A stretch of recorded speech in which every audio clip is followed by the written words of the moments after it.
The 11th game on a 2-week road trip for the White Sox concludes tonight here in Arlington, Texas, as the White Sox take on the Rangers on Comcast Sportsnet.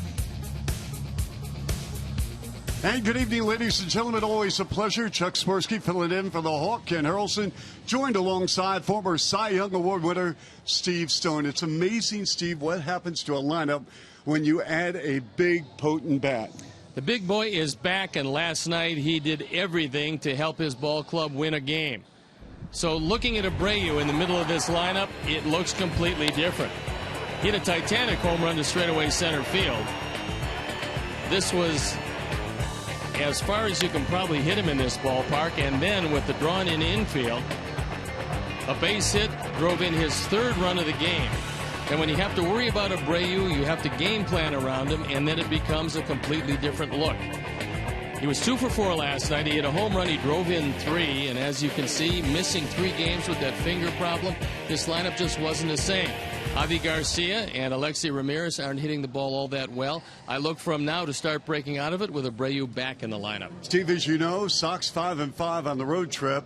And tonight they have an opportunity to go 6-5 with the young lefty on the mound. Carlos Rodon going to the mound, and he had a great time out last time against Houston. And the biggest part about it was he didn't walk anybody. He was getting everything over the plate. He throws 97 miles an hour. He's got 2 different kinds of sliders. The wipeout slider in the dirt is absolutely unhittable. And when he gets the ball in the zone, he's as tough as anybody around. So take a look at the numbers, and they're pretty impressive. 6 1/3. He gave up 8 hits, 3 runs, only 1 of them earned, and he didn't walk anybody, and that's the big column.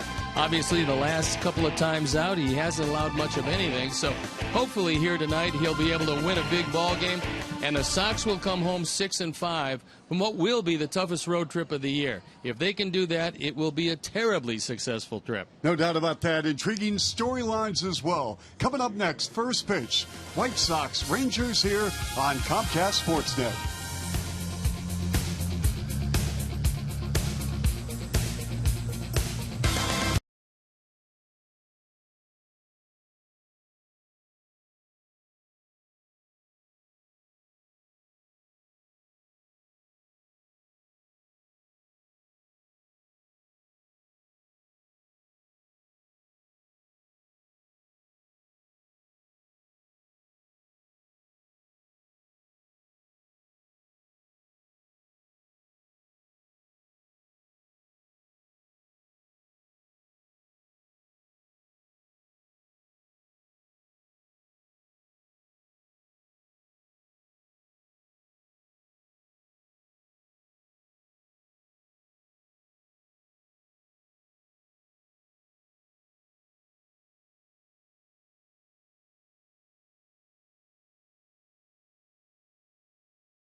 Northwest Indiana Lexus dealer who invites you to test drive a Lexus today.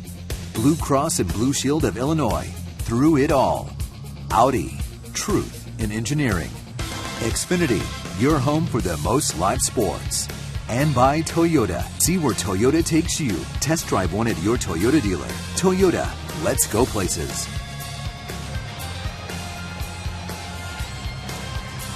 Welcome back to Globe Life Park in Arlington, Texas. It's yet again another warm and very humid night here, and this, the finale of the road trip, a long road trip which has seen the Sox in 4 different cities, and Robin realizing that it's going to be a successful road trip one way or the other. He would dearly love to come back 6-5 and take on the slumping Tigers. The Tigers lost their 7th in a row today to Oakland, and so they come in really a down ball club. We'll have to see how it plays out as the Sox have a 6-game homestand awaiting them. So the Rangers take the field, and we'll take a look at how Robin's going to line up his ball club tonight. Adam Eaton leading it off with Melky Cabrera in the 2 spot. Then it's Jose Abreu, the designated hitter once again. Adam LaRoche, who has done very well against Giovanni Gallardo in his head-to-head matchups in the National League. Avi Garcia, Alexi Ramirez, Gordon Beckham, Tyler Flowers, and Carlos Sanchez round it out. The defense and how they'll line up behind Gallardo, left to right, Delano DeShields, Leonis Martin, and Sin-Chu Chu in right field. With Joey Gallo, Elvis Andrus, Hanser Alberto, and Mitch Moreland in the infield. Robinson Chirinos back behind the plate after a hand injury from getting hit by a Samardzija fastball. And our Lexus pursuing perfection starting pitcher is Giovanni Gallardo. He's 5-6 this year. His ERA pretty good at 3.88. He's walked only 19. He throws a lot of 2-seam fastballs, and he's given up 7 home runs. The umpires for the game this evening: the crew chief Dana DeMuth is behind the plate. Paul Nauert is at first. Ed Hickox at second, and Mike Esterbrook is at third. So Chris Sale, who was absolutely brilliant last night and brilliant on the 2 games on this road trip, having a well-deserved rest. And the White Sox come in at 24-27. They're 6.5 games in back of Kansas City. Minnesota won their ball game, so temporarily they move into first place. So we're ready to play baseball. I'm ready to turn it over to my play-by-play partner, Chuck Swirsky. The final game on the road trip, Steve, It and you is still indeed. haven't thrown me out of the booth yet. No, you've done a splendid job. In fact, at 5-5, I would say you're doing well. Okay, that's better than average at 5-5, I guess. No, it's average. And we are underway. Thank you, Steve. I love you. And by the way, Hawk Harrelson will be back in the very near future. Hawk, we're thinking about you. Adam Eaton facing Gallardo, and Giovanni with the pitch. Gallardo actually committed, Steve, to attend TCU just down the road in Fort Worth in 2004, and then he got drafted by Milwaukee, and you know the rest of the story. He got to the big leagues in 2007, and he was a very good pitcher for the Brewers. He's in the final year of a 4-year contract that he signed with the Milwaukee Ball Club. He's making $13 million this year, and then he becomes a free agent. Meantime, Eaton went 1 for 3 last night, scored twice, 2-run double. Here's a 1-hopper to Andrus, the long throw to first, and we have 1 down here in the top of the first in Arlington. That was a rocket and a nice pick by Elvis Andrus. So let's take a look at the picks to click. Chuck/Hawk is taking Melky Cabrera. Melky's been hot, and that's a wise choice, Chuck. Adam Eaton is my pick, as he's been playing pretty well, and Alexi Ramirez is the Cruz pick. So Hawk will be pleased that he's 4 back heading into when he does return. Killing me. And by the way, Hawk, listen, you know, it's my bad. You can put this on me, Ken. And I know you're watching. I didn't come through. So Melky went 1 for 5 last night. Stevie is 10 for 45 of the road trip. That's 222 on the season. A homer, 17 RBIs, batting .236.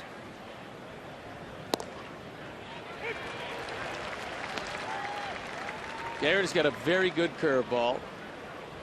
He does throw a cutter, which is the approximation of what he calls a slider, but mostly it doesn't have a lot of sink to it. It does move straight across. But at one point, this man had a big fastball. In fact, 4 years in a row, he struck out at least 200 men. And that's getting it done. 1-2 pitch. Rip foul to the right.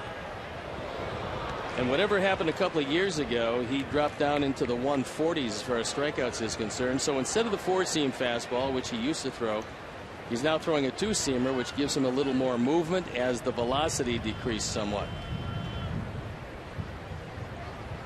A ball, 2 strikes, 1 out here. Top of the first, just underway. Here's a ground ball up the middle for a base hit for Melky Cabrera. My pick to click. You're on top. Yes. And he's trying to run it into a double. And he slides, and he is safe.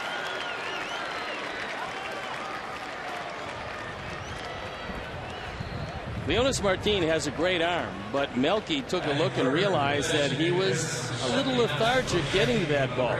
So he took advantage of it. This right back up the middle. And Melky right here sees that he's not paying much attention. He doesn't get anything on the throw, and he runs it into a 2-base hit as Martin kind of lopes to that ball. Then he misses it. Doesn't get a whole lot on the throw. And Melky in at second base, and it goes single E8. And that brings on Jose Abreu.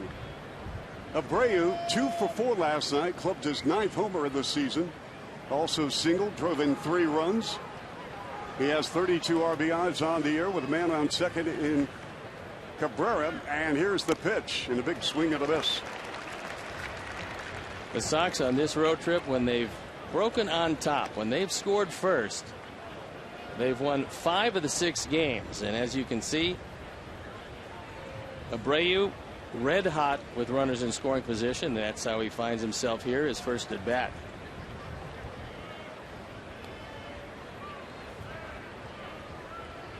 Check of the runner. As you mentioned in the open, Steve, it helps this lineup immeasurably when he is in the lineup, either at first or, in this case, a designated hitter. The opposing pitcher is going to have to account for him, and they pick one guy out in the lineup, Chuck, that they don't want to let beat them, and that guy is always Jose Abreu. And he's got first base open. I would be surprised if he gave him anything too good in this situation. There you can see what he's done on the road trip. He obviously missed 3 of those games, and despite that, 9 driven in. So when he does play, and he plays most of the time, he is an excellent hitter. 2-1 pitch.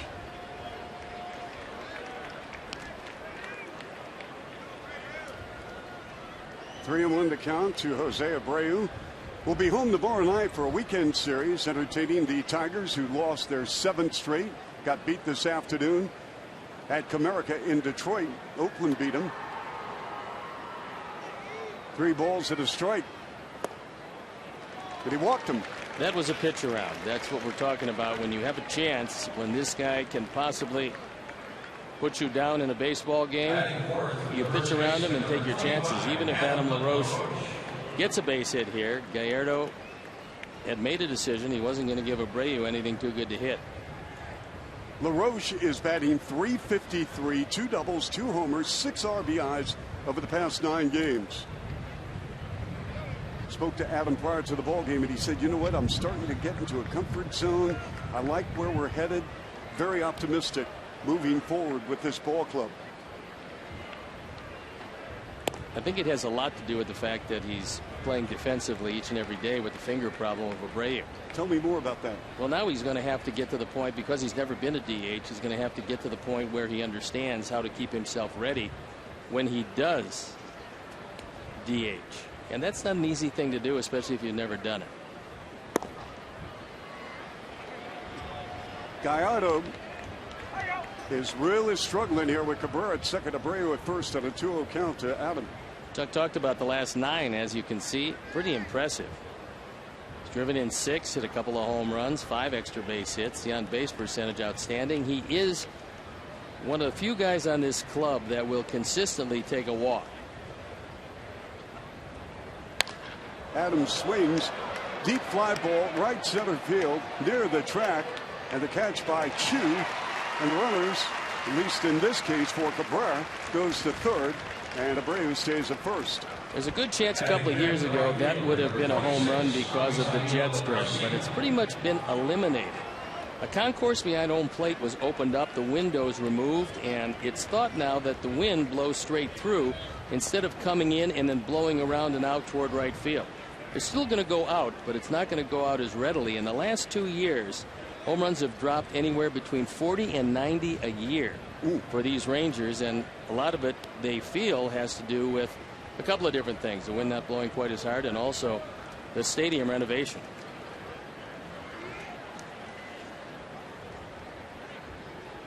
Garcia at the plate. What's he done of late? 0 for 3 last night. A run scored on the season 4 homers, 18 RBIs, 309.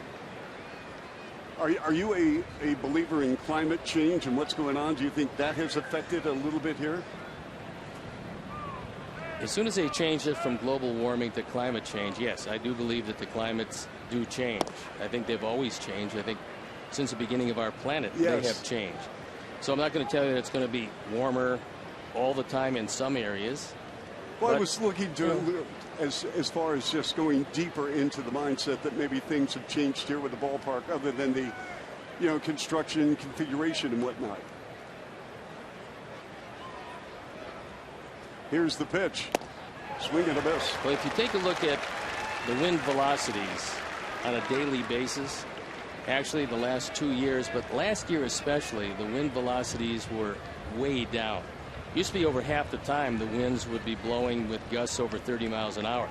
That hasn't been the case the last year and a half or so. So it could very well be that that's a big part of it. 1 ball, 2 strikes, 2 outs here. Inside, narrowly missed.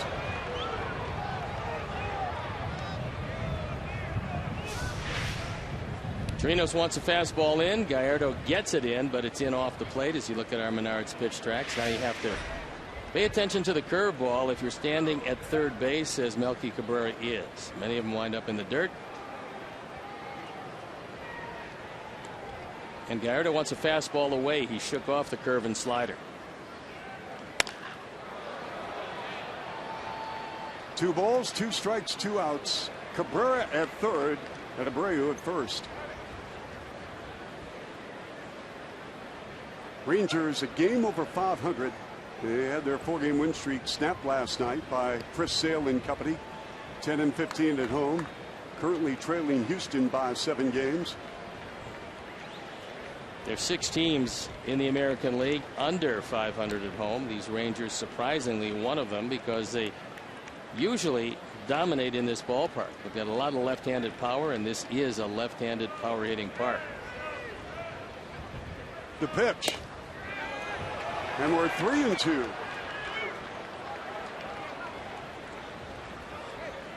Josh Hamilton out 3 to 4 weeks with that hamstring. He's been placed on the disabled list. Held court with reporters today, said that he probably should have listened to his body. He went up to pinch hit on Sunday, got that 2-run dramatic 2-run double to win it over Boston, but he tweaked his hamstring rounding first. Here's the pitch.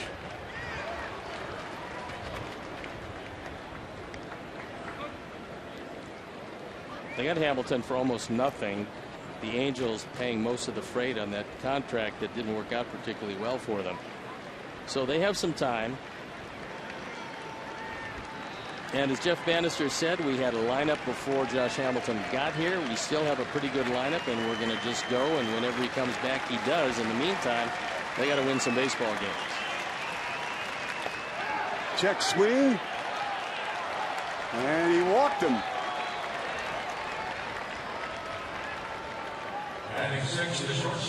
They appeal to Paul Nauert at first base, and he says he checked it up. There's the curveball. It's a good one, but Chirinos able to stop it. And now they leave it up to Alexi to drive home a couple of runs. Best arm in the outfield by far is center field with Martin, although you wouldn't have noticed it on that error and then the throw in because he was off balance. Never expected him to go. A lot of work this first inning for Yovani Gallardo. Alexei 1 for 5 last night with a run scored. He is 5 for 39 on the road trip. Bases loaded for the White Sox in the first. Inside again.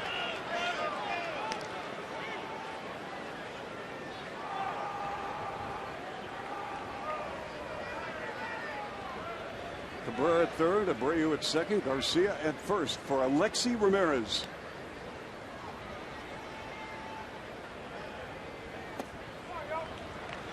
2-0. And despite having a batting average in the 220s, he is third on the team in runs batted in. There you see. Pretty decent speed on the base paths. Abreu, for a big man, has some decent speed. And Avi Garcia has good speed. Now, would you take here, Steve? No. If I get a fastball, I got to be swinging at it. To a pitch. There's a deep drive. Left center field. On the run, Martin. Under it. And makes the catch. And the White Sox strand 3. Gave it a ride, but it's an out. Back in a moment here from the ballpark at Arlington, Texas.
It's DeShields, Chu, and Fielder at the top, with Moreland, Andrus, and Gallo in the middle. Then Chirinos, Martin, and Alberto rounding it out.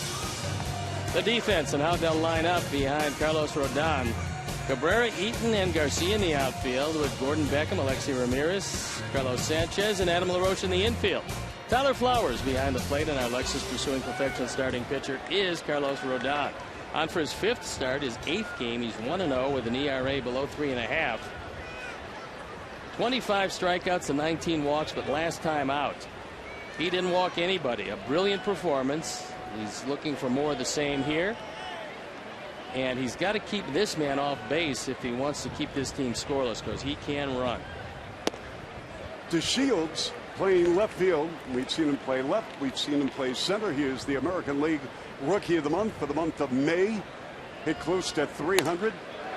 Goes the other way to deep right field, and that is going to the wall. Garcia in right field fires it. And we've got a stand-up double for DeShields to start the bottom of the 1st for the Rangers. Delino DeShields was a Rule 5 pick, so they got him essentially for very little. He got a high fastball. It's up and away, and because he doesn't have a whole lot of power, Avi was playing him shallow. And even though we don't see near the wind we used to see, the ball still flies out to right field. So he starts off with a double, and now Chu has a job to do, and that's pull the ball. Make sure that DeShields winds up at the very least at third base. Squares are on the bunt. Chu 4 for 7 in the series. He homered on Tuesday. On the season, he's batting .249, 8 homers, 25 RBIs. He doesn't have a sacrifice this year.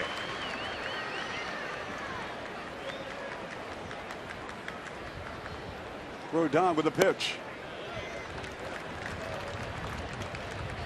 Rodon, a season ago, drafted 3rd overall last June. He was originally selected by Milwaukee in the 16th round in 2011. Out of Holly Springs, North Carolina High School, elected to go to North Carolina State.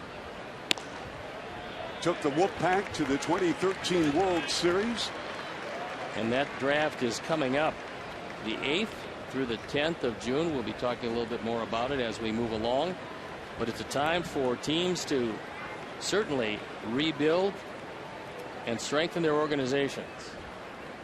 3-0 pitch, and he walked him. Something he didn't do in his last start was something he did with his second hitter, and that's throw 4 wide of the zone. So Tyler Flowers goes out to have a word with him. And we didn't see Fielder in the lineup last night, and that's a good thing because he's been all everything since coming back. He had neck surgery. He missed all but 42 games. And Prince Fielder is having the kind of year that everybody thought he was going to have when they took him to Detroit to start with, and when they brought him here for Ian Kinsler. So you're looking at a guy who missed 13 games his entire career before last year. Last year when he missed 120 of them. Fielder, #1 in the American League in batting, .355. He's also #1 in the American League in hits at 75, second in the American League at RBIs with 39. He's also grounded into 7 double plays. They have a modified shift on with Alexi playing up the middle, but on the third base side of second. Early this year, they shifted completely on Fielder, and he kept on getting base hits to left field. There you see what he's done with runners in scoring position. And at .423, you can tell why he's the leader of this team. 1-1, nobody out here. 2 men on for Texas. Carlos made a mistake that time, and Alexi came over. He got behind the Shields at second base. When Carlos delivered the ball, Alexi was standing on second base out of his defensive position. You got to keep an eye out, and if you don't throw, either step back off the mound or make sure that Ramirez is able to get back to where he wants to set up defensively.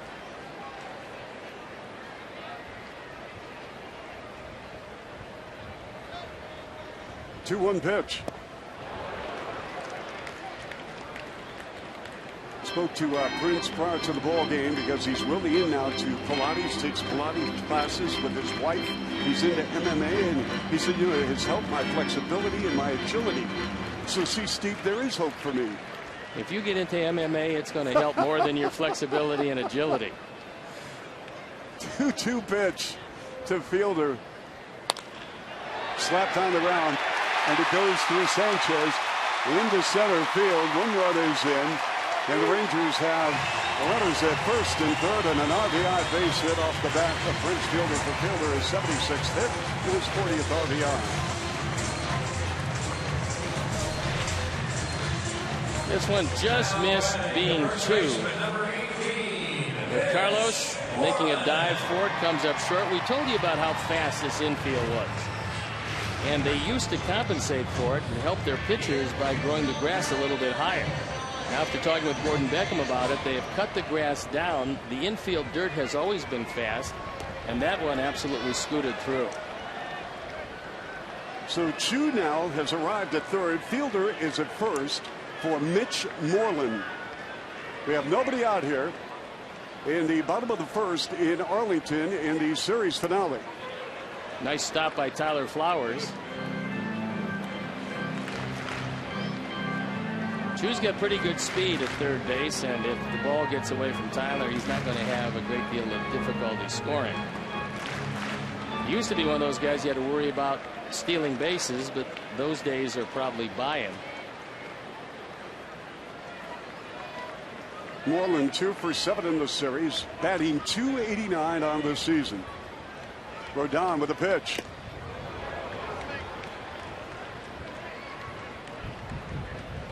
One and one to count. Moreland just a really solid baseball player, period, Steve. Doesn't get a lot of pub, but he shows up, plays hard every night. And he's very good defensively, and I think that's one of the areas where he might be underrated. He's a good defensive first baseman, and he doesn't mind facing lefties. He gets good cuts against the lefties. Ball strike.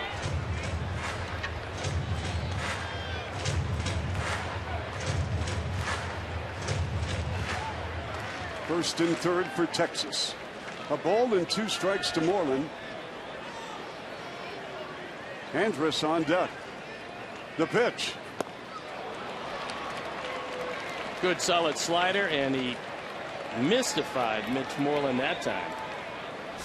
This is the wipeout slider that Carlos has that's going to set him apart from most of the pitchers in this league.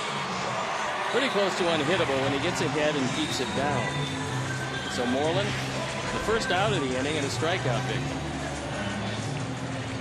It's going to bring on Elvis Andrus, a two-time All-Star, 2 for 6 in the series. Season average, couple of homers, 19 RBIs, batting .238. Runners at first and third for the Rangers. Chu at third, Fielder at first. This gives you an idea about what they're missing with Beltre not in the lineup, because Andrus is a good hitter. He's just not a cleanup hitter, and yet they're having to put him in that spot. He's grounded into 5 double plays this year. There's a look at Adrian Beltre. Still at his advanced age for this game, he's still one of the best defensive third basemen around. I think he's a Hall of Fame player, Steve. If you look at his numbers. Yeah, I think he needs to play a little bit more. I think he's one of those guys that's sitting right on the doorstep. I think he has to add a little bit to the numbers, but they're very impressive. Here's the pitch. It's 1-1. Especially for third baseman. Don't forget, there's not a lot of third basemen in the Hall of Fame, and so you can take their numbers, scale them down somewhat. They don't have to have the numbers that the outfielders have because it's such a demanding position. And Beltre has pretty much dominated defensively that same position while he's contributed offensively. Who is the best third baseman in the game today? I think Nolan Arenado from the Colorado Rockies. I think he's just outstanding. He also doesn't get a whole lot of pub, but what a third baseman. Now he's a whole lot younger than the man you're looking at. And Beltre, you see him with the thumb bandage. He dislocated it and lacerated it. Yeah, he got hurt in Sunday's ball game in their win over Boston. He's out 2 to 3 weeks. Maybe as much as a month, because they did have to stitch it up. And plus, he was able to pop it back in himself. 2-2 pitch with 1 out. First and third for Texas. Big swing of the miss by Andrus, and Rodon struck him out. That's going to bring on Roy Hobbs. Joey Gallo. He's been close to Roy Hobbs. You look at that slider down and in. Andrus swings right over the top of it. Carlos can get out of this one with just the 1 run. He will have done a terrific job. So, Steve, I go to Joey Gallo prior to the ball game, introduce myself. I said, what's it been like 48, 72 hours? He said, it's a blur. I mean, he goes, the only time I'm in the clubhouse, I'm watching highlights of myself on MLB TV. He says, it's crazy. He's the first Ranger, Steve Stone, to homer in his first 2 games. He has 11 total bases in his first 2 games of the Bigs. Well, the power is indisputable. He's also going to strike out a whole lot, but they can live with that if he drives in runs and hits the ball out of the park. And that one, borderline strike.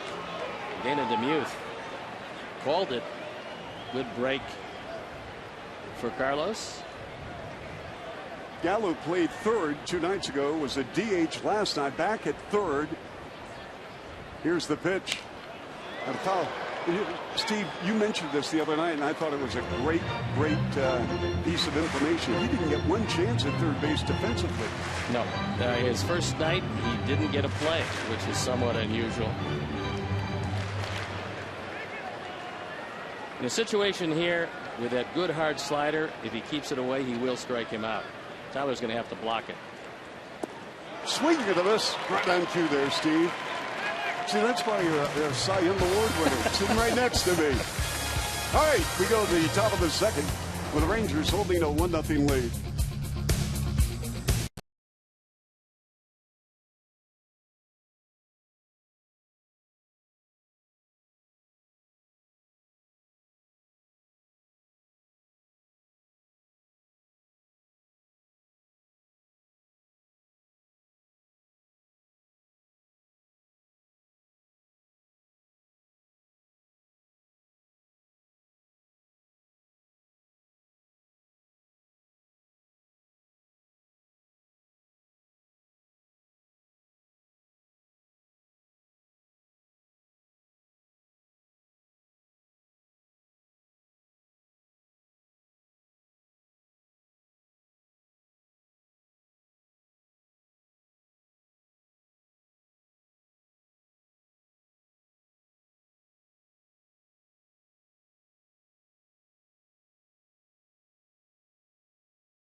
to a dynasty live from the Stanley Cup Final, presented by Coors Light. CSN Chicago's own Luke Stuckmeyer will have the latest on the Blackhawks and Lightning every night all series long. And congratulations to the Blackhawks, up 1-0 in their best-of-7 final series. Here in Arlington, Texas, in the top of the second, White Sox down 1-0, but Rodon did a pretty good job getting out of a jam, striking out the last 3 batters. He showed why he was the 3rd pick in the country. His stuff is overwhelming if he gets it around the plate. The Sox, despite a couple of walks and a base hit, did not score in the 1st inning, but Ramirez hit the daylights out of one. It just seemed to hold up in left center field. We'll bring on Gordon Beckham. Went 2 for 4 on Wednesday. 2 runs scored. He has hit safely in 9 of 10 games on the road. Now batting .284. He's put together a wonderful stretch for the White Sox. Over the past couple of weeks, he has played outstanding defense at 3rd base especially. He's putting the bat on the ball, Steve, and he has really come to life. I think getting a chance to play is getting him more consistent at bats. And I know that he feels very comfortable at 3rd base, coming up here and making a name for himself as a 2nd baseman, despite the fact that in college and his whole career he was a lifetime shortstop. 2-2 pitch. That's a ground ball up the middle for a base hit for Gordon Beckham. Prior to the ballgame, Robin Ventura said that Gordon is now in a better place, leading than returning. He thinks that Gordon is a very relaxed player. What I like about him is that he used to hit the breaking ball, the slider, very well. Now he's hitting fastballs. That was 93 miles an hour. It was close to the top of the zone. Didn't try to pull it, took it right back up the middle, and on this lightning fast infield, winds up in center field. So a promising way to start the 2nd. For Tyler Flowers. And Flowers 3 for 5 with a 2-run shot last night. Also doubled on the season, batting .216. Takes a cold strike. Spoke with Tyler prior to the ballgame, and he said that is a game last night where he can really build off. And let's hope for the best for Tyler Flowers.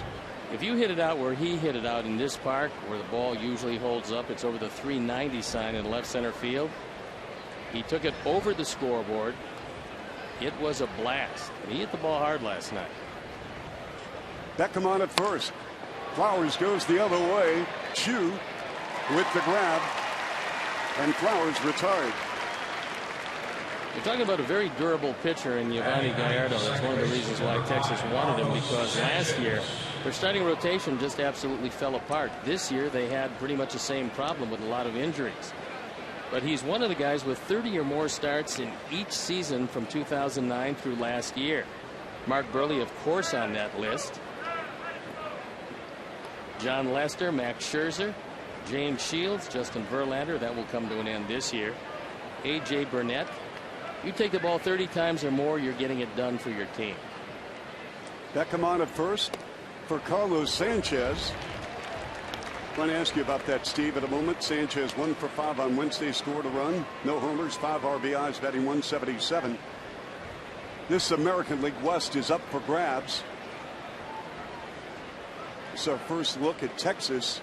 They'll be in Chicago in about 3 weeks. Here's the pitch. When you look at this Texas ball club right now, do you have some concerns about their starters? I think they have some concerns about their starters. I think they've got to get some guys back. Their number 1, Hugh Darvish, lost for the year for Tommy John surgery. You can see where the Rangers are at 6 games back. There's plenty of time, but they've got to get healthy again, which is not going to be easy to do. They did bring up Detweiler. They got him out of the Washington organization. He was a dependable starter, and they're hoping that he can do it.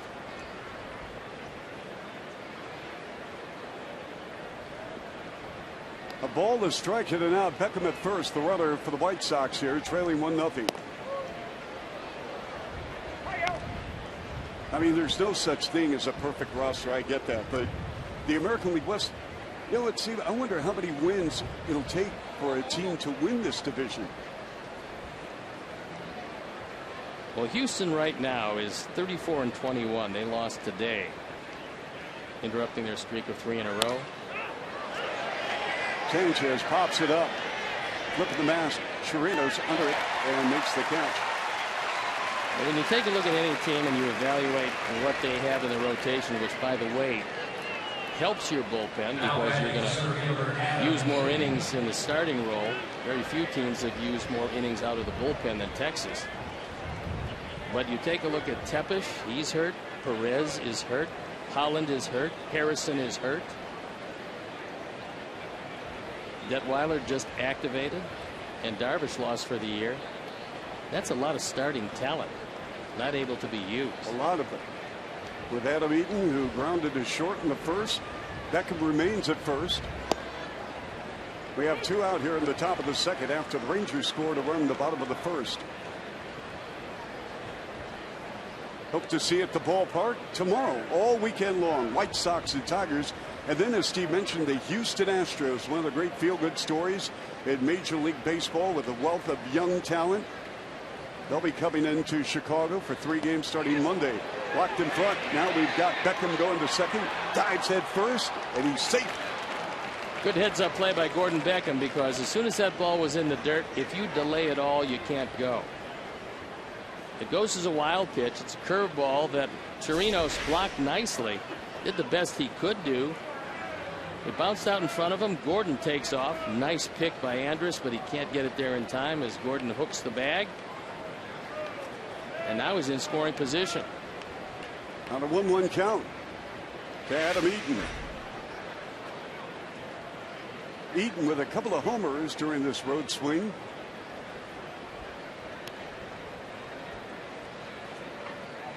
Diallo, the delivery, right back to the mound. Diallo with an easy play over the Moreland, and the inning is retired as the Sox strand a runner. We go to the bottom of the second here in Arlington, Texas. Rangers with a 1-0 lead.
Cablevision in Shellsburg, Iowa.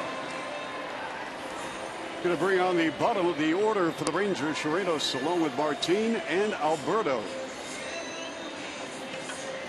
Chirinos really dodged a bullet in that.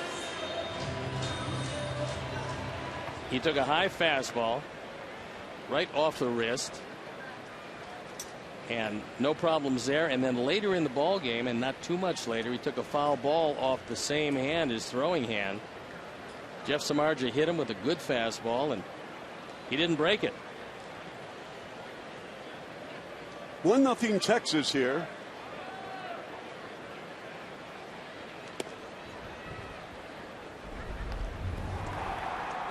And on Tuesday, Jeff Samardzija hits him right off the throwing hand. And then Adam Eaton fouls one right off his throwing hand, and now he's fouled the ball off his foot. So this has not been a great series for him.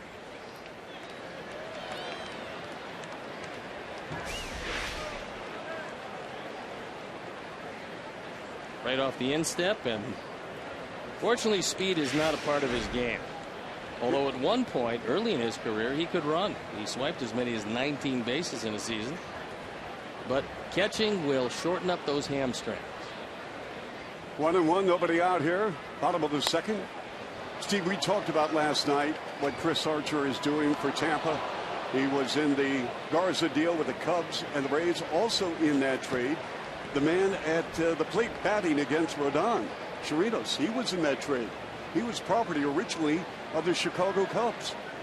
Turned out to be a pretty good deal for Tampa Bay, because in that deal, Chris Archer, Sam Fuld, who now plays left field for Oakland, very good defensive player, Brandon Guyer, who's actually playing pretty well for Tampa Bay, as well as Hak-Ju Lee, who, if he ever stays healthy, will probably be their shortstop. Matt Garza, Fernando Perez, and Zach Ruskup coming back the other way. Swing and a miss. He struck it out. That's 4 straight punch outs for Rodon. So, Steve, the new manager of the Rangers is Jeff Bannister. So I'm looking up baseball reference, trying to learn more about Bannister. Do you know he played 1 game in the big leagues? Only 1. And he only had 1 at bat. That's right, just 1 at bat. Here's Martin at the plate, squares around the bunt and drags it. There's going to be trouble, and Martin's going to beat it out.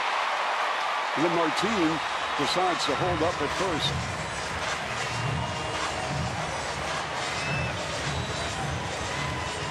Martin will bunt at least once a game. And once he got this to first base, there's no chance to get it. Carlos Rodon probably shouldn't have done anything with this. And when Martin breaks to second, he then has to hustle back to first. You see him break right there. Well, if he doesn't get back to first, he can be tagged out. And he can run. So now Alberto at the plate. Hanser Alberto. And back to the kid who had 1 major league at bat. Yeah, Bannister. So this is 1991. He's with the Pirates. He gets called up.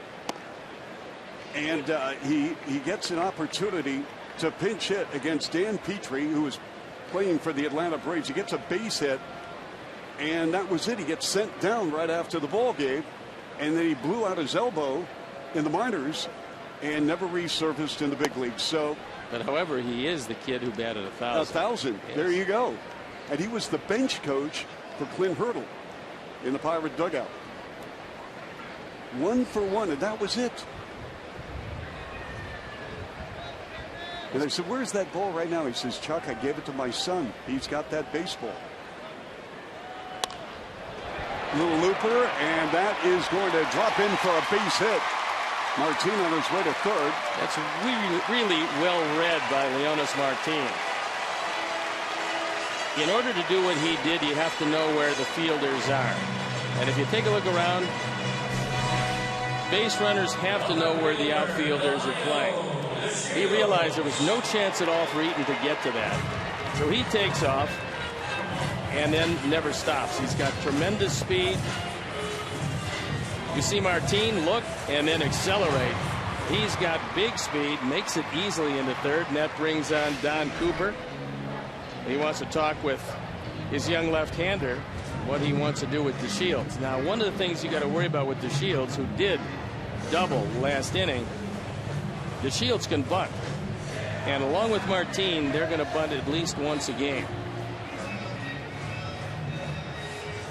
So if you're Jeff Bannister of the mound, what kind of a play are you putting on right now then? You've already got a 1-run lead. I never mind the idea of, especially with a left-hander on the mound, pushing a bunt to second base. Push a bunt to second, you're going to score Martin, who's got great speed, and you're going to move Alberto into second base. So you score a run, put a man in scoring position, get an RBI, and you have a 2-0 lead because DeShields is a very accomplished bunter. And Alberto has now hit safely in all 6 of his Major League Baseball appearances. He has had 6 games with a base hit. And he was a guy that they thought was going to be a great fielder. They just didn't think he would hit. Yeah. So he's on at first. We have Martin at third with 1 out. Rodon on the mound for the White Sox. And he popped up a bunt, and it's going to be caught by LaRoche. And he was trying to do exactly what we talked about, which is push bunt right at Sanchez, but popping it up became a very easy play for Adam, who thought about for a second letting it drop, but there was nobody covering first. So you might as well stick with Alberto at first instead of letting it drop and go with DeShields, a faster man at first base. So now we have 2 outs here in the bottom of the second. 1-0 Rangers. Chu walked in the first inning.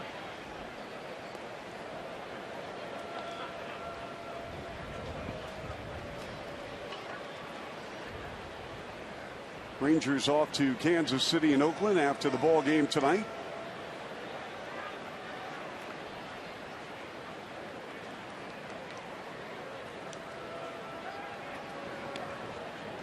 Chu at one point was a consistent 300 hitter. He had 300 in 2008, 2009, and 2010 with Cleveland. Last year, he came here and really dropped off, hitting just 242.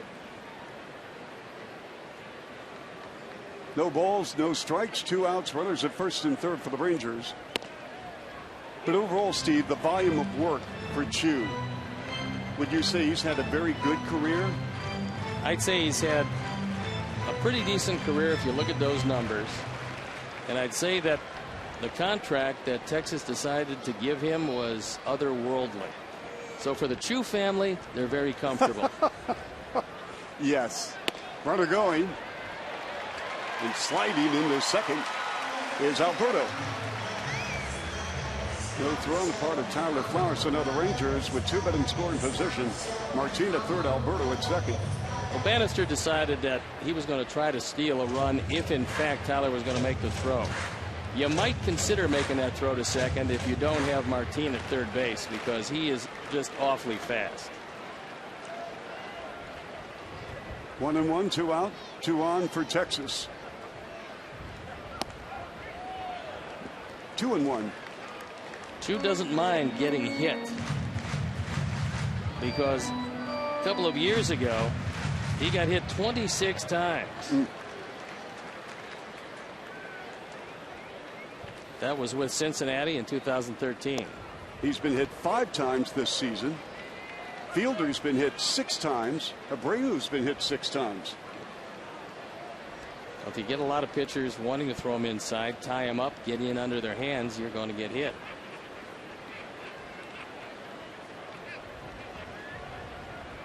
This is pitch number 39 for Carlos Rodon. 2 balls, 2 strikes, 2 outs. Martin at third, Alberto at second for Shin-Soo Choo. Rangers holding a 1-0 lead. That one just missed him. This becomes the biggest out of the ball game. Number one, you certainly don't want to get the fielder, and number two, you make a good pitch on Chu, you're going to get it. And if you do load him up, the big boy's coming up next. Fouled back. Yeah, you got Fielder, Moreland, Andrus. But we have 2 outs here in the bottom of the second. Texas with a 1-0 lead. Rangers with 4 hits. White Sox with 2.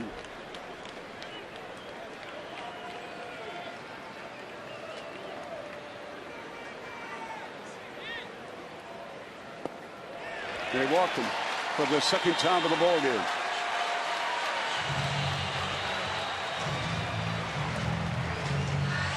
That's going to bring on Fielder. Singled up the middle with an RBI in the first.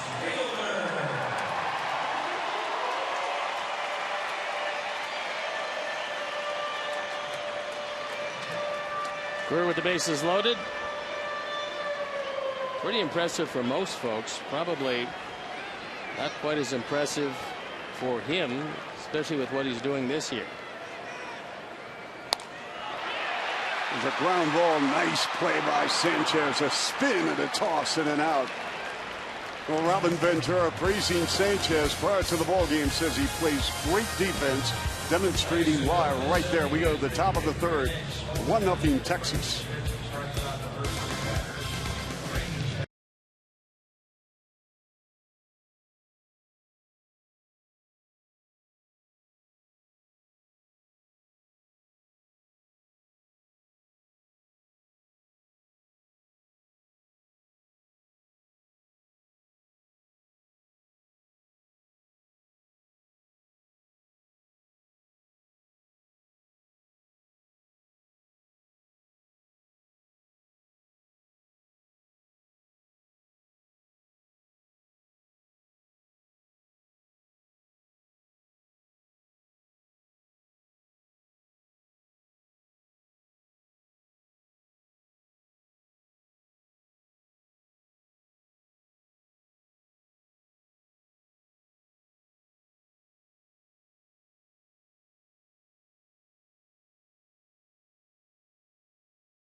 And welcome back. Top of the third here in Arlington. Chuck Swirsky filling in for the Hawk, who will be back very, very soon here in the White Sox booth, working alongside Steve Stone, who's carried me for the last 2 weeks on the road, which I'm very appreciative of. Thank you very much, Mr. Stone.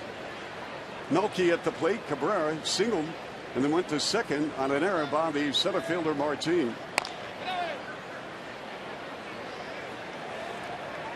Here's our Xfinity high-speed action replay, and it's Carlos Sanchez saving 2 runs. Fielder hits this ball awfully hard, and Sanchez gets there. But the base is loaded. He guns him out at first base and out of the inning. Well, that positive things have happened on this trip, Steve.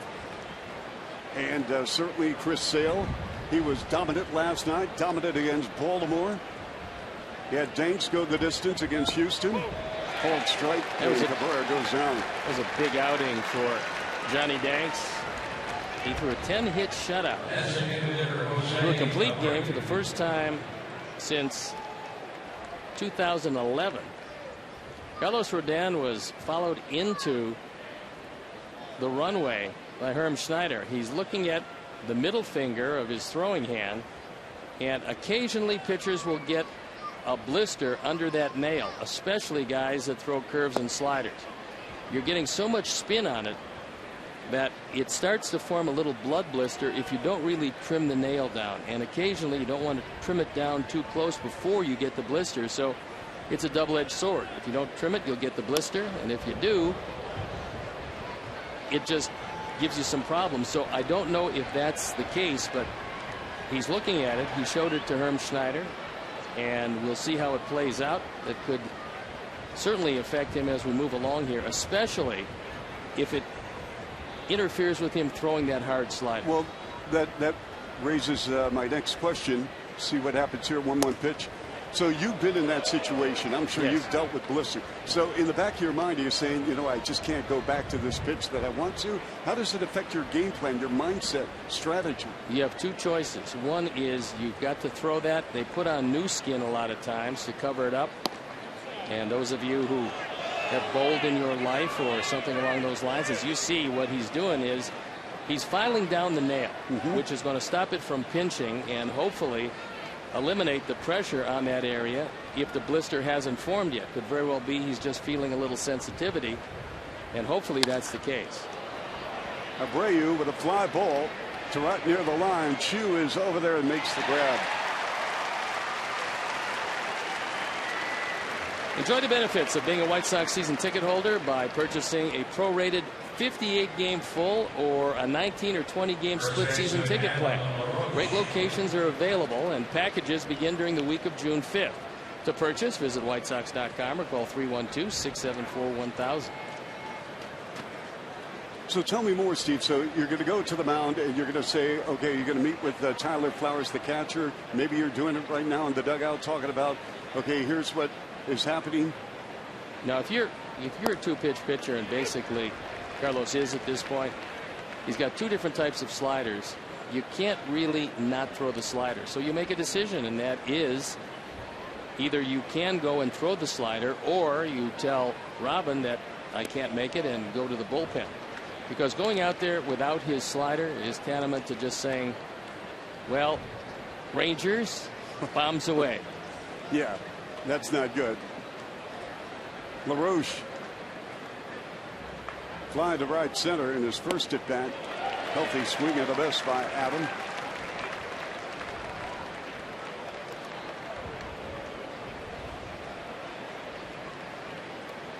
Gallardo has averaged right around 6 innings per start, which has been very good for the Rangers because he's kept them out of a well-used bullpen. LaRoche on this trip, Steve, as we mentioned, he's feeling good about where he's headed, getting comfortable. He's 12 for 37, 324. A 3.16 ERA at home for Gallardo is very good in this park. 2 balls, 2 strikes, 2 outs. What will be interesting is when Jose comes back to play first base and Adam goes back to being a designated hitter most of the time, if he's going to continue with a pretty grooved stroke, the one that he's been exhibiting on this road trip.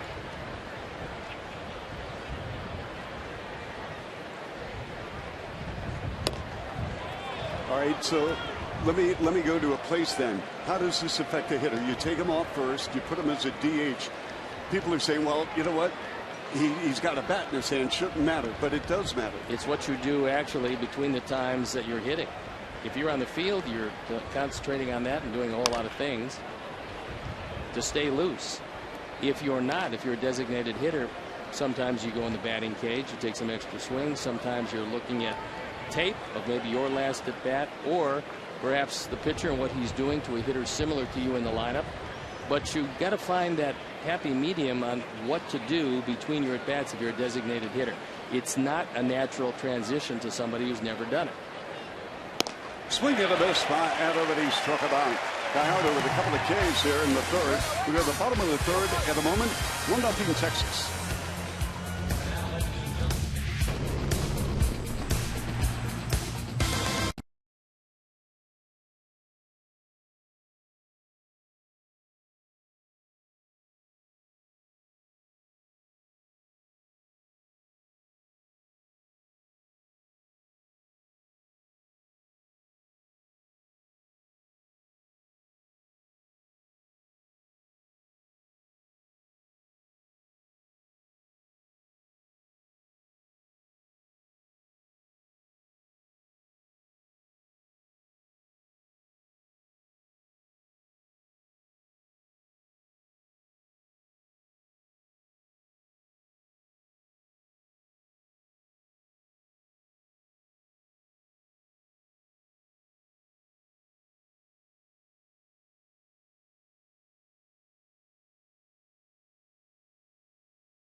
In D.C., they take the field against Orlando City. Coverage begins at 7 p.m. on Comcast Sportsnet. Chuck Swirsky, Steve Stone. We are here in Arlington, Texas, in the final of 2 weeks on the road. White Sox 5-5. Rodon on the mound against Mitch Moreland. It'll be interesting to see just exactly how he goes at Moreland and if he's using that slider. Because if he is, that means that the blister hasn't formed yet and he's feeling pretty comfortable. So we'll take a look in. And here's the slider. Let's see how it works. That one stayed up high and didn't do much. So hopefully he's able to get on top and get the rotation on it. Moreland struck out in the first. You can follow us on Twitter, by the way, Swirsk054, SWIRSK054. It's become a very popular segment for you to ask some baseball questions for Steve Stone. Maybe get a comment or two on the great game of baseball. And we enjoy hearing from all of our great White Sox loyal fans. By the way, Steve, I have a bit of information on something that we covered during the course of the road trip. See what happens here. Moreland kept alive. So in Houston, we were talking about Towles Hill, which is the hill that rises in center field in front of the outfield fence area. Well, Houston announced today that effective at the end of the season, it's over. It's toast. It's history.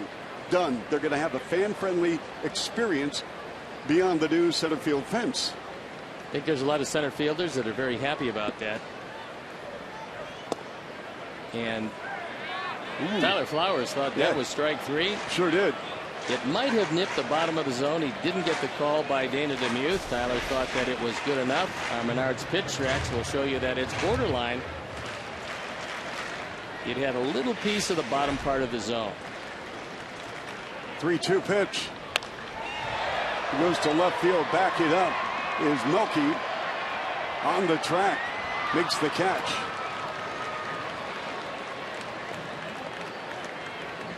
The shortstop, Elvis Andrus.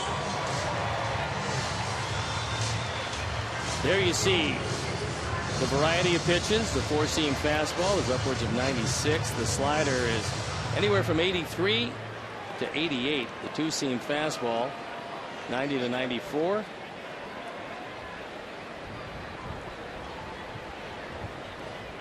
So with one out, Andrus at the plate. Elvis struck out in the first. Thank you very much.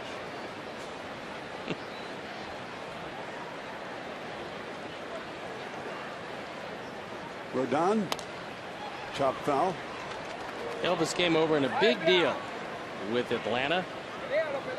Mark Teixeira going Atlanta's way. One of the few times where Atlanta gave up a tremendous amount of talent, thinking that Mark Teixeira, who at the time was under contract for a year and a half, would win them a couple of championships. Didn't quite work out that way, however. Andrus goes down swinging for the second time. We told you the draft is coming up, and arguably the best draft in history was on June 7th of 2005. Just in the first round alone.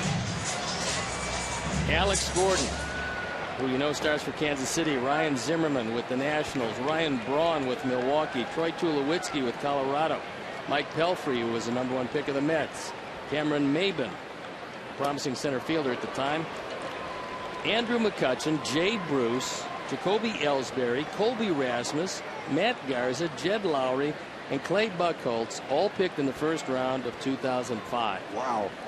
Tremendous amount of talent. Fly ball near the line, chased by Cabrera, and it's out of play. I mean, those are some impressive names. My goodness, all in the 2005 draft. And it was Justin Upton who was #1 with the Arizona Diamondbacks, and Arizona has the #1 pick this year, the first time they've had the #1 pick since 2005. Houston has both the 2nd and the 5th pick. The 5th for where they wound up, and the 2nd because they didn't sign their first pick last year. Brady Aiken didn't sign, so they get the 2nd pick this year. And the Rangers with the 4th pick. White Sox with the 8th pick. Unfortunately, because of the two free agents, Melky Cabrera and David Robertson, Sox pick 8th and 112th.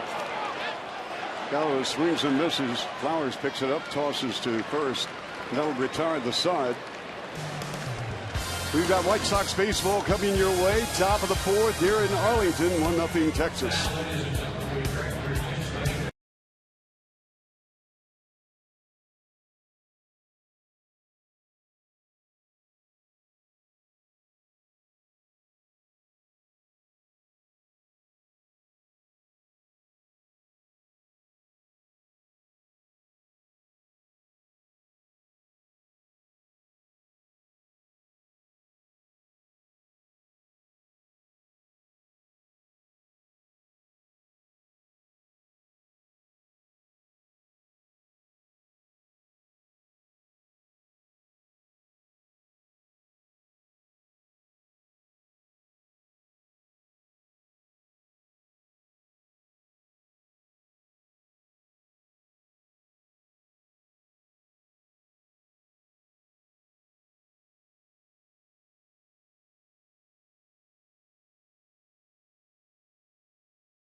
On the Detroit Tigers. Italian Heritage Night will feature specially priced tickets and a post-game fireworks show.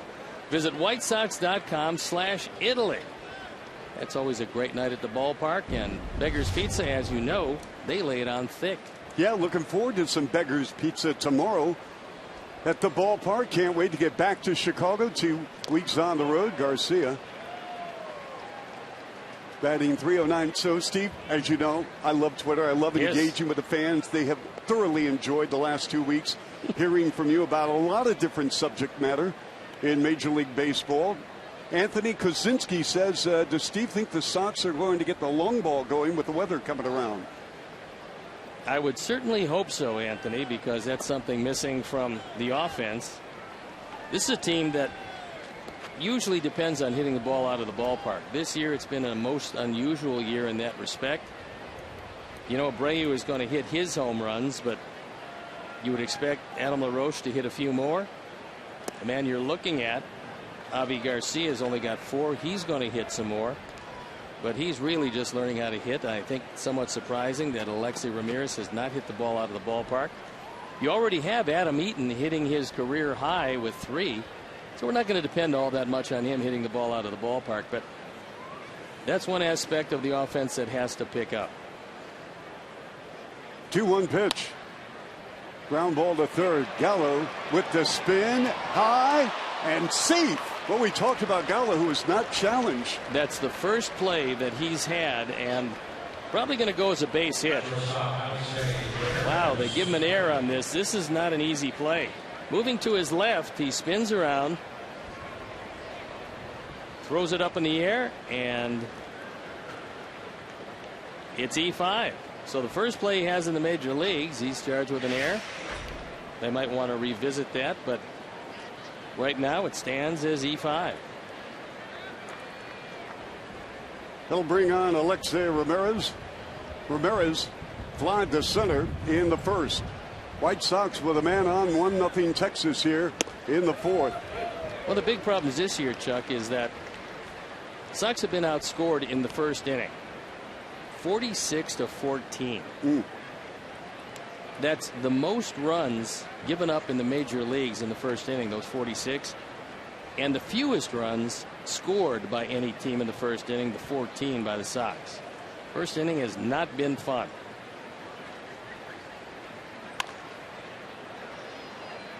And the only team in baseball with fewer home runs than the Sox, the Philadelphia Phillies. Here's a pitch that I am going to enjoy, a pitch to Steve Stone, because it talks about pitches and how you identify them from the booth, Steve. And you've been doing this over 30 years in your brilliant broadcasting career, when your baseball career was shortened with an injury in the early 80s. Here's the 0-2 pitch to Alexei with Garcia on at first. Nobody out here. 1-0 Rangers. And this is from Tim Kramer. And he goes, from the booth, Steve, how do you identify the pitch thrown as far as speed, situation, as far as identifying the type of pitch? Well, first of all, you have to know what the repertoire of the pitcher is. And then you take a look, and like the last pitch went probably not necessarily 12-6, but close. 12-6, we're talking about the clock. That means that it's straight over the top and moving down. That's always a curveball. Sometimes you take a look at a pitch that slides straight across. That's a cutter. It's almost as fast as a pitcher's fastball, but at the last instant, it's designed to take it right off the sweet spot of the bat, and it moves across. A slider will come in harder than the curve, slower than the fastball, and have a little depth to it. It'll move down somewhat. And from a right-hander, it'll move away from a right-hand hitter. Two-seam fastball from a right-hand pitcher will move inside to a right-hand hitter, away to a lefty. Four-seam fastball will be the hardest pitch any pitcher will throw, and that's going to be fairly straight. So that's how you identify that, and pitch 14 years professionally, and that'll do it. 30-some years, and you can recognize it. Nice stop by Chirinos as he dug that ball out of the dirt. Garcia should be standing at second, but Robinson Chirinos picked that one clean. 3 balls, 2 strikes, nobody out here. We're in the top of the 4th at Arlington. White Sox 5-5 on the road. They'll be home tomorrow against Detroit for 3, then 3 entertaining Houston, and the big booming bats of the Astros first place in the American League West. Runner takes off, and it's a hit and run. That's a base hit for Ramirez up the middle. And the White Sox now with runners at first and third with nobody out. Nice piece of hitting by Alexei Ramirez. Well, a good call by Robin Ventura, because in 191 at-bats, Alexei's only fanned 27 times. So he figures to make some contact. He gets a high fastball, takes it right back up the middle, and you don't have to worry about a stolen base. So you're not going to get picked off. You're just running with the pitch as soon as he identifies it. And the key for the base runner here is pick up the baseball. You see him look back. He identifies where the ball is, goes to third, runners at the corners, nobody out, and a chance to break through against Gallardo. For Gordon Beckham, and Gordon singled up the middle in the second. Runners at first and third, Garcia at third, Ramirez at first. Now, Alexei has been running more on this road trip than he's run all year. And he's 7 out of 9 in the stolen base department. This has not been a real aggressive base running team, but Robin is getting more aggressive as he realizes that the home runs haven't been there. They swiped 17, they've been caught 14 times. The pitch.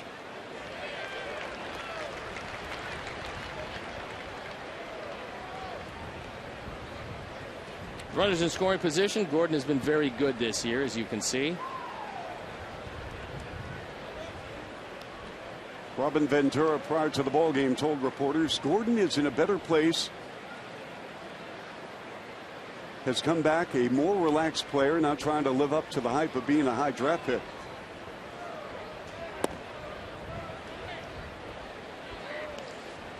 Time now for our AT&T U-verse multi-view. We're taking a look at first base and the lead of Alexei Ramirez. We're taking a look from the center field camera at Gallardo against Beckham.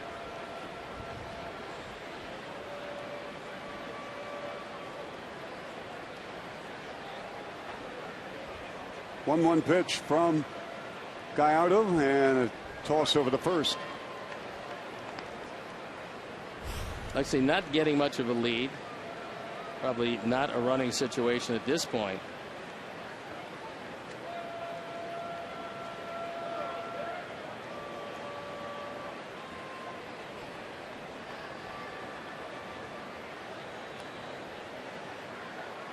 Check of the runners by Gallardo, and the pitch to Beckham.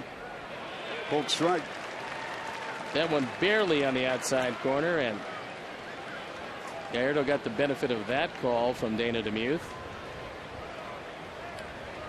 And as you can see, probably the outside part of the outside corner on our Honda pitch tracks.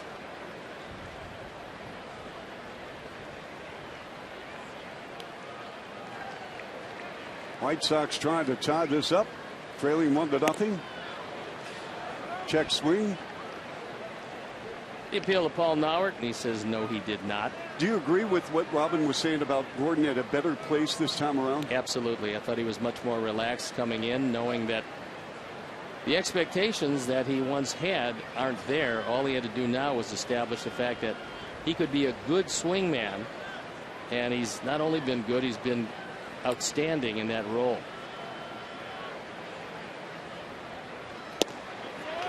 Just missed. That happened to be a very good call by Dana DeMuth, only because it was very close to the pitch he had called earlier, but it was a little wider, and that was a breaking ball instead of a fastball. So the count goes full, and this probably means that you will run here with Ramirez. He's getting a bigger lead at first. And the pitch. Beckham has now hit safely in 10 of 11 on the road. Leslie was going, and he asked Ed Hickox if it was a foul ball because you're not going to trust Elvis Andrus. There is command pitch tracks. Only 53% of the time has Gallardo throwing strikes. That's most unusual for him.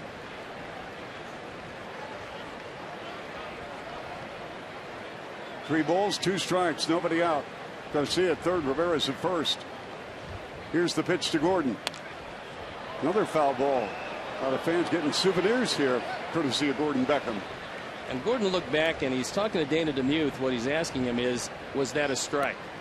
He just wants to know for the next pitch where the strike zone is going to be called by Dana DeMuth. A lot of hitters will do that. Some hitters will never ask the umpire, especially after taking a pitch, if it's a strike, because they don't want the umpire to know that they're not sure of the strike zone. Ah, good point. As you can see, by and large, he's staying away.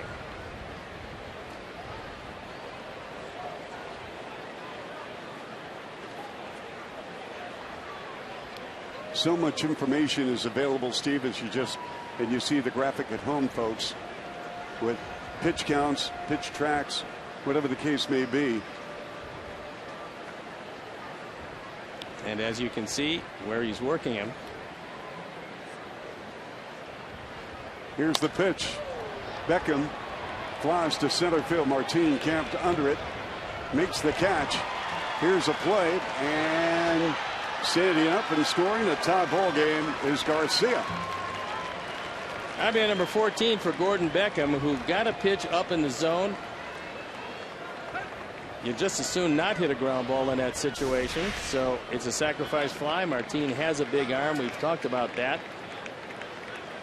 And one hopper off the mark. Now we're going to have a meeting on the mound. Mike Maddox out there to talk with Gallardo. I've never seen Mike go to the mound where he doesn't have his left hand on the shoulder of the pitcher. Apparently he does not want him to escape. Pitching coach that I used to have when I first got to the big leagues would come out and he would put his finger in your belt loop. So regardless of what he told you, you couldn't get away. You'd start to turn, but you were hooked by the belt loop. So apparently that's Mike's version of that. But out of respect, I mean, you do want to absorb what the pitching coach is telling you. You don't want to walk away from him. And you have, in a sense, where the hand, as far as a vote of confidence, with the hand on the shoulder in case of Maddox is talking to his pitcher, Gallardo, at the time. Well, that could be it. And sometimes you do want to walk away, depending on what he's saying. But no, I was a rookie, and he was a pitching coach for a bit, so I stuck around. Had no choice, but I stuck around. But you stuck around.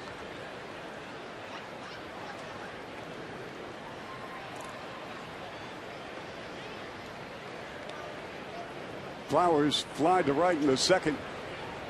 We have a 1-1 ball game here in the top of the fourth. It was the error by Gallo that opened the door to a tie game. Ramirez back safely. Lexi's going to take off in this situation. Gallardo is not particularly quick to home plate. And I think one of the things that Mike Maddox was talking to him about was pay close attention to your catcher, because I'm going to give him a sign for a slide step. A slide step is going to speed him up coming to the plate. This is going to be a fastball away. 0-1 pitch with 1 out. Ramirez at first.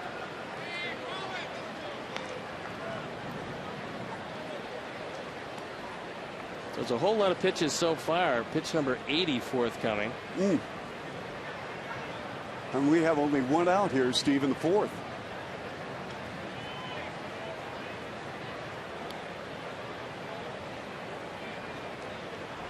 One pitch to Flowers.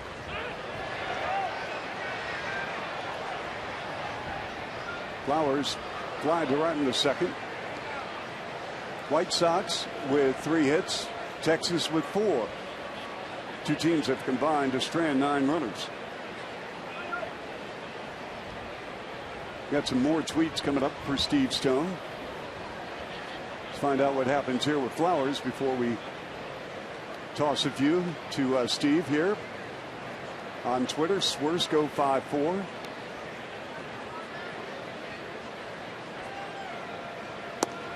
Outside, Steve, a question regarding Connor Gillespie. Your thoughts, what you've seen of late from Connor? He did pretty well when he was used as a DH, and I think that's how he's been used recently.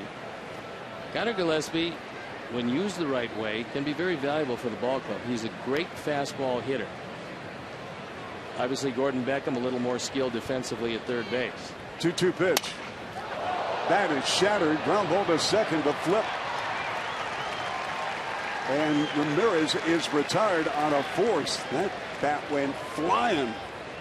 Now batting the second baseman, Carlos Sanchez. Alexi with the top of the bat. Tyler left holding the handle of the bat. And fortunately, it was too slowly hit to turn 2. We talked about this early in the road trip about how many bats are broken, Stephen. Why? Seems like the maple bats are a little more brittle. Ball takes off, maybe goes a little bit further with the maple bats, but you can hit it on the sweet spot and still break the bat. There's more broken bats now than ever that I can remember.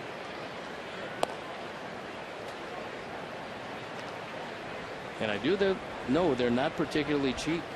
They're very expensive bats. How much is a bat, ballpark figure? Probably depending on the manufacturer. Sometimes they can go 110, 120 bucks. Sanchez. Fly ball, routine play and left for the Shields, and that'll do it. White Sox strand a runner.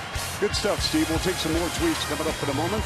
Bottom of the 4th here in Texas, but we have a ball game here, 1-1 in Arlington.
the game brought to you by Miller Lite. Chuck Swirsky, Steve Stone. We're in Arlington, Texas. Carlos Rodon on the mound for the White Sox. Tie ball game. 1-1 with the Rangers in the series finale. Each team has won a ball game in this series. Love getting all the tweets from our Sox fans. Sox home tomorrow against Detroit over the weekend. Then you want to make plans to join us next week. Monday, Tuesday, Wednesday, the Houston Astros losing to Baltimore today. Adam Jones with a big afternoon. 3 hits, including the go-ahead run on a home run in the 8th, propelling the Orioles past the Astros. Keuchel went 6 for Houston. Chirinos steps in. Here's a question, Stephen, from Mike Pilney. Wants to know your opinion on the pace of play rules, and does he think that they've been effective? I think the games are a little faster. I'm not sure how much enforcement there's been, but it seems like things are moving along a whole lot better. I always felt that the umpires would be able to affect the pace of play by calling the strike zone as it is written. I think they're doing a pretty good job of it, and I think that both the hitters not taking any trips and walking around, and the pitchers pretty much staying on the mound and getting the baseball and throwing it. I think they've sped things up a bit.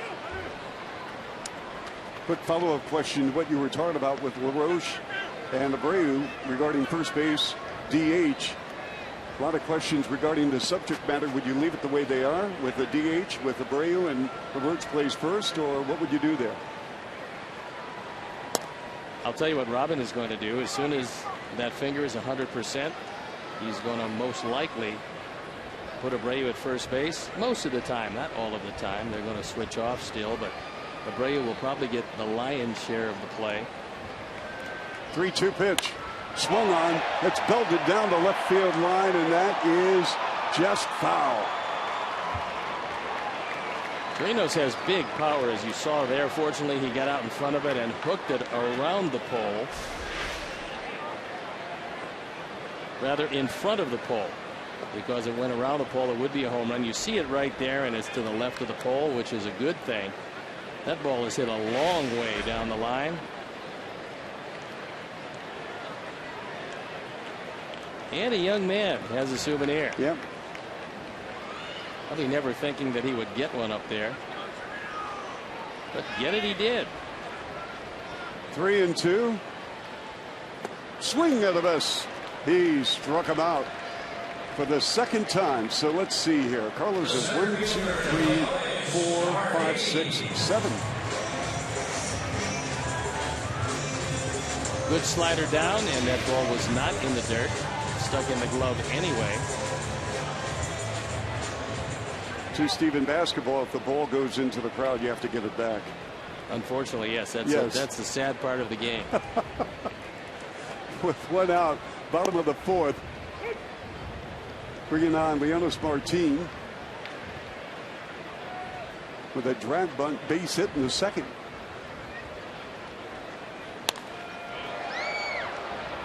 There's a fly ball running to his right with a catch for Adam Eaton.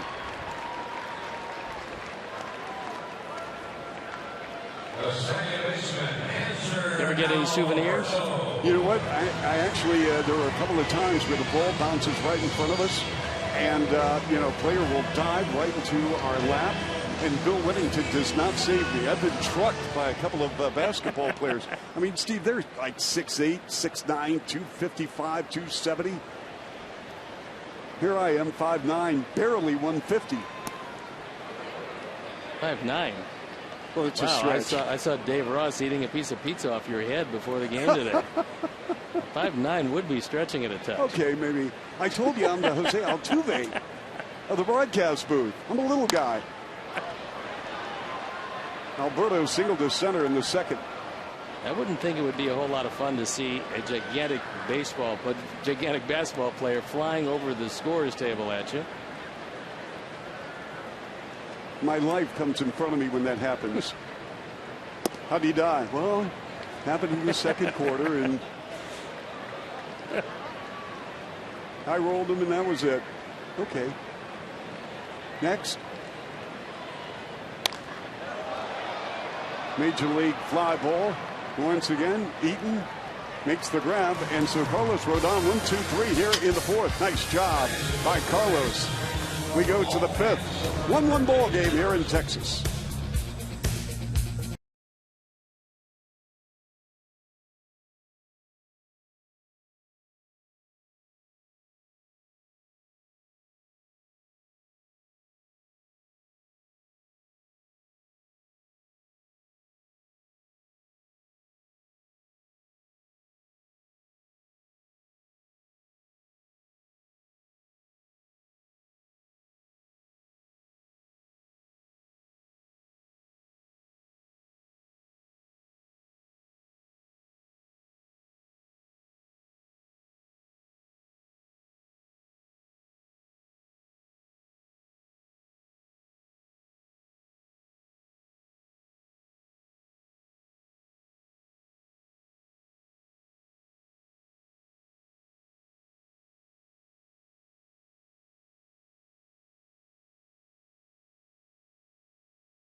Welcome back alongside Steve Stone, Chuck Swirsky in a 1-1 ball game here at the top of the fifth in Arlington, Texas.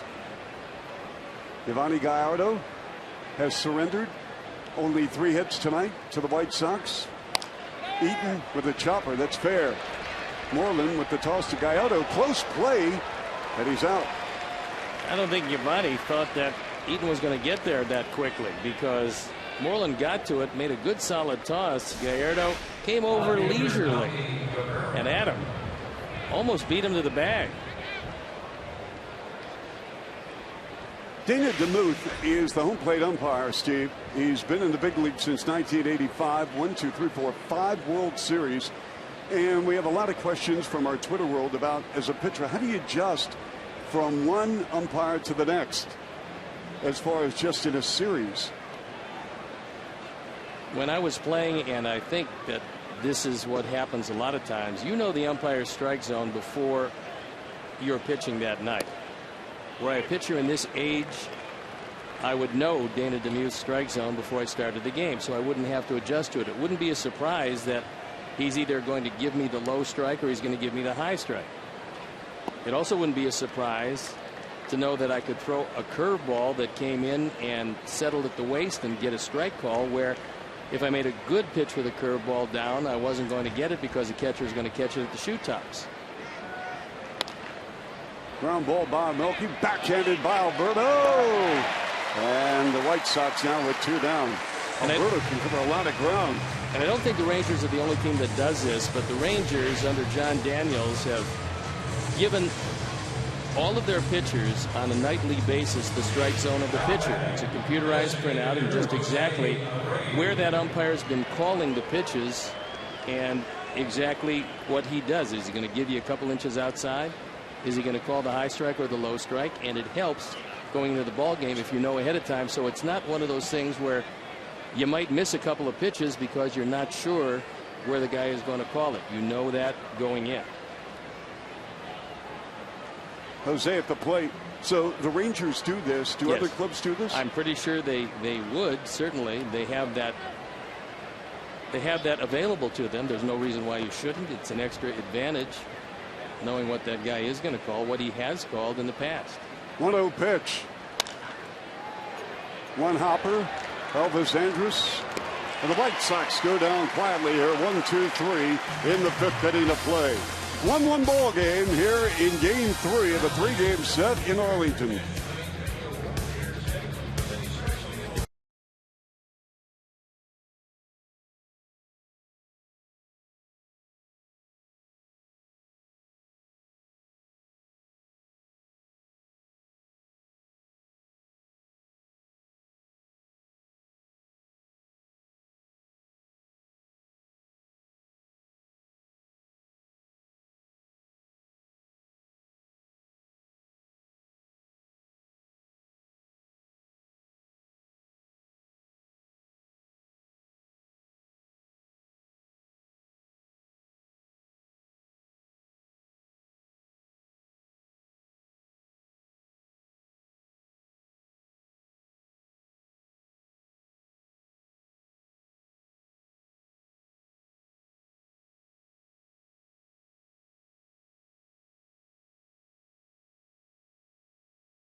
Bottom of the 5th inning here in Texas, 1-1 ball game.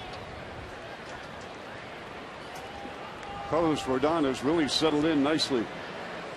And now we'll see as he heads to the top of the order how that blister is affecting him. It certainly hasn't affected him for the last 7 because he's retired them all. And they were all post blister. Pitch number 69 with a big swing and a miss by Delano DeShields. His father had a brilliant Major League Baseball career with a number of clubs, including the Cubs in the twilight of his career. DeShields can run 12 of 13 on the base path. Jeff Bannister, the manager of the Rangers, very, very high on him. Loves his energy, loves his effort and enthusiasm. Feels that every time he's on base, he has a chance to score. 0-2 pitch coming up from Carlos. Swing at a miss. He struck him out. That hard slider low and in to a right-hander is almost impossible to hit. This ball actually winds up behind the right leg. And DeShields goes down swinging for the first time tonight. I've got him with 8 strikeouts now, Steve. You are right on the button, El Chucko. Boy, at the end of my run here, you're taking so many liberties. I love you, Steve. All right, so Chew at the plate. Chew has walked twice.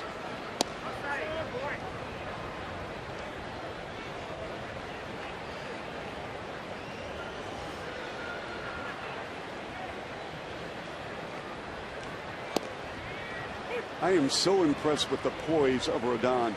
Loved him in the effort he gave the White Sox against Houston. Building on that tonight. Well, that's one of the things that they talked about when he was drafted, and one of the real pleasant surprises when he was still there with the 3rd pick. How does that work, Steve, in a draft room? Who ultimately makes the call as far as we're going after that guy? Because I'm sure every team has a bunch of scouts. They have a lot of scouts. They all have a scouting director. It's Doug Laumann in the part of the Sox. And then you talk with the general manager, Kenny Williams, I'm sure, is in on it. And everybody gets together and you try to come to a consensus as to who's the player that you want. And then what's your fallback position. Now, if you're drafting 3, it's pretty obvious it's going to be one of just a couple of guys.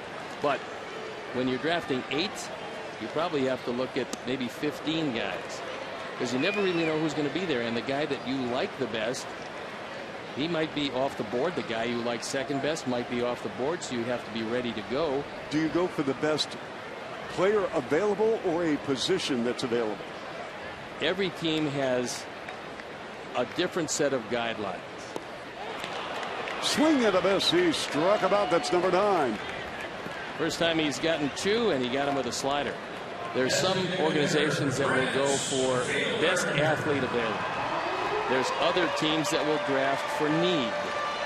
There's some teams will go for the best baseball player available. Every team has something that they look for, and they rate different players different ways. You try to get as much information as you can, Chuck, and how he relates to his teammates, what he's like off the field. All these things used to be a lot easier to find out than they are today, but they all go into figuring out who it is you want to bring in as part of your organization. Some organizations a little more picky than others. Some organizations will pass a guy who has great talent to take a guy they think will fit into their organization better. It's a preference. It's a draft philosophy. Every team has one. Some teams do it better than others. And if you're picking way high in the draft, you're probably going to get a great player at 1. As you go down further, occasionally you get the Mike Trouts at 25, but not all that often. As we've been highlighting the draft with Fielder at the plate, a ball, 2 strikes, 2 outs. Rodon has been fabulous, striking out 9, has walked only 2, and Chew has walked twice for the Rangers. Carlos gets the sign from Tyler Flowers and the delivery. One of the biggest plays of the game was Carlos Sanchez the last time the fielder was up. The bases were loaded. Fielder hit a ground ball that looked like it was going into right field. They couldn't make the severe shift on him because they did have the bases loaded. Going to his left, he made the play and threw him out at first. We talked about the draft, and you know, over the last 6-7 years, Vanderbilt has put together an outstanding SEC program. They have sent a ton of players, and we're going to see David Price in the Tigers series. And Vanderbilt probably has 3 guys going to go in the first round this year. That's impressive. You get one school turning out 3, a possible 3. That's a good program. Here's the pitch. Fouled off. Well, again, you know, for the Commodores, if you have that thing going, Steve, and you're a high school kid and you're considering going to college, and you see the track record of these players being selected and probably the top of coaching and teaching, they're receiving in Nashville at Vanderbilt University. Fielder just stuck the bat out, drops a base hit to center. Prince Fielder has become some hitter. He's only fanned 27 times this year and 214 at bats. And he's facing a really tough left-hander on left-hand hitters. And he just reached out in full protection mode and dumped the ball into center field to keep the inning alive. What's also great about Prince, he has his kids with him playing catch prior to the ball game, as he did with his dad Setzel when Setzel was with the Tigers in the mid-90s. He'd come to the ballpark at the old Tiger Stadium.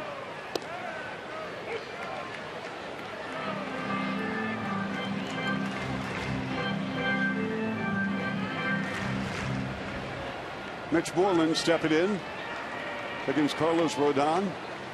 Struck out in the first, fly to left in the third. Here's the pitch. Nice job by Tyler as that ball almost got away. But he was able to knock it down, make sure it didn't roll too far away, and keep Prince at first base.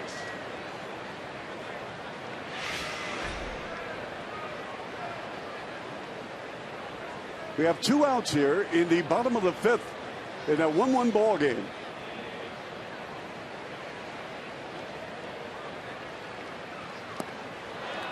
One and two. Moreland hit the ball very well last time, flying out deep to left field. Normally his power is to right and right center.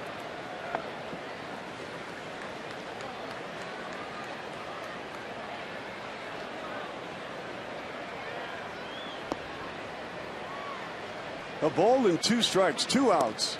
Check swing. Did he go? Yes, he Got did. him. So Carlos strikes out to Seals, Chu, and Moreland here in the 5th. He's mowed them down. We have a 1-1 ball game. To the 6th we go in Arlington.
Stanley Cup final coverage in town starting at 5:30.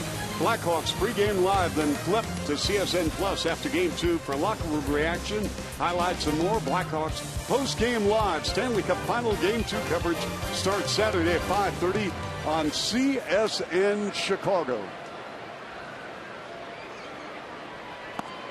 Chuck Swirsky along with Steve Stone. The Hawk will be back shortly here in the broadcast booth. It's been a pleasure sitting next to Steve as we have heard some great stories, outstanding insight from Steve. Got a lot of questions. LaRoche. Got a message today from Hawk. He actually went through his minor surgery, and bear in mind, minor surgery is surgery done on somebody else. Yes. But he had it done. He's got some swelling. He looked pretty decent, actually. Here's a ground ball with this shift. And the Rangers can't make the play. That's probably going to go as an error on Alberta. Looked like a relatively easy play as he picks it up. And Moreland cannot knock it down.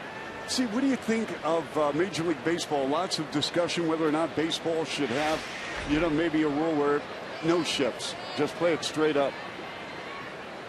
I don't really believe in the idea of no shifts. I believe that if you want to play the 7 guys that are out on the field behind the pitcher, if you want to play them all in left field, well, then do it. I mean, I don't think it's going to be very effective, but I think you should shift the way you want to. And for those people who believe, and a lot of people do, that it's taking batting averages and moving them down, if you take a look at some of the shifts, if the hitters will just adjust and not stubbornly hit it into the teeth of that shift, they're going to be a whole lot better off. If they give you the entire left side of the infield and you're a left-hand hitter, either butt it to the left side or hit a ground ball and you've got a base hit. It's a gift. But a lot of guys refuse to make that adjustment.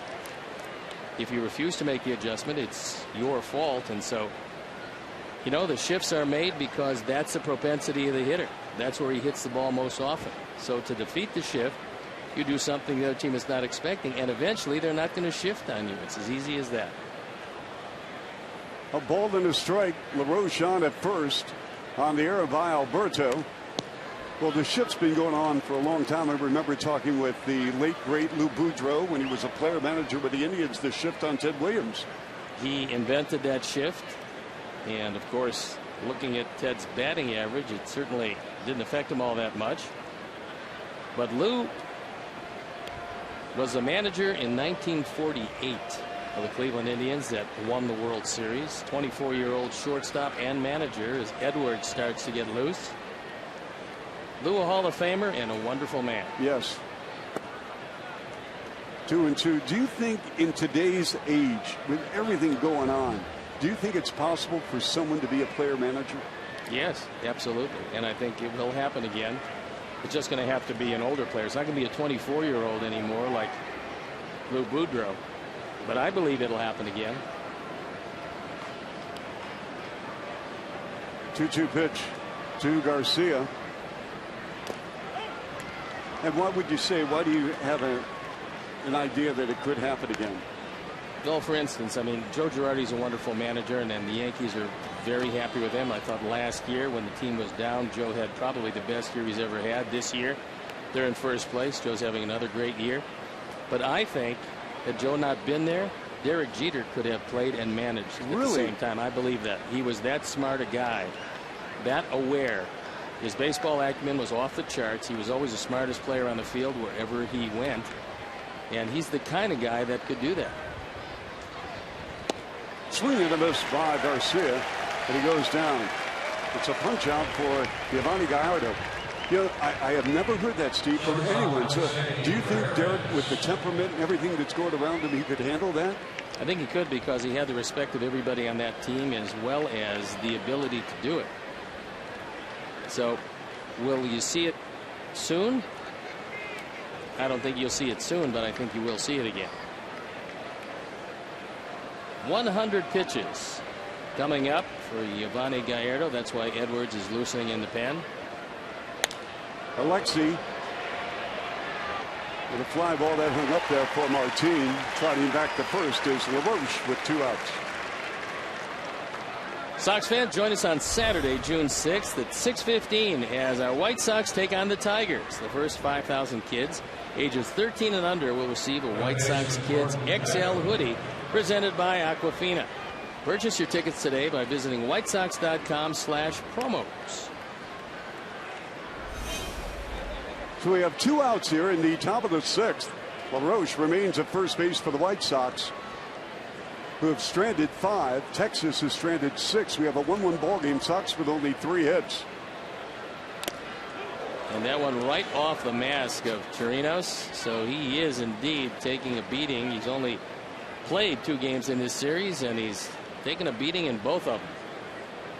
Ideally, Steve, for a regular catcher, how many games do you pencil in at the start of the year? If he's healthy and he's producing, how many would you like to see? I've talked to a lot of very good and some great catchers about that very thing.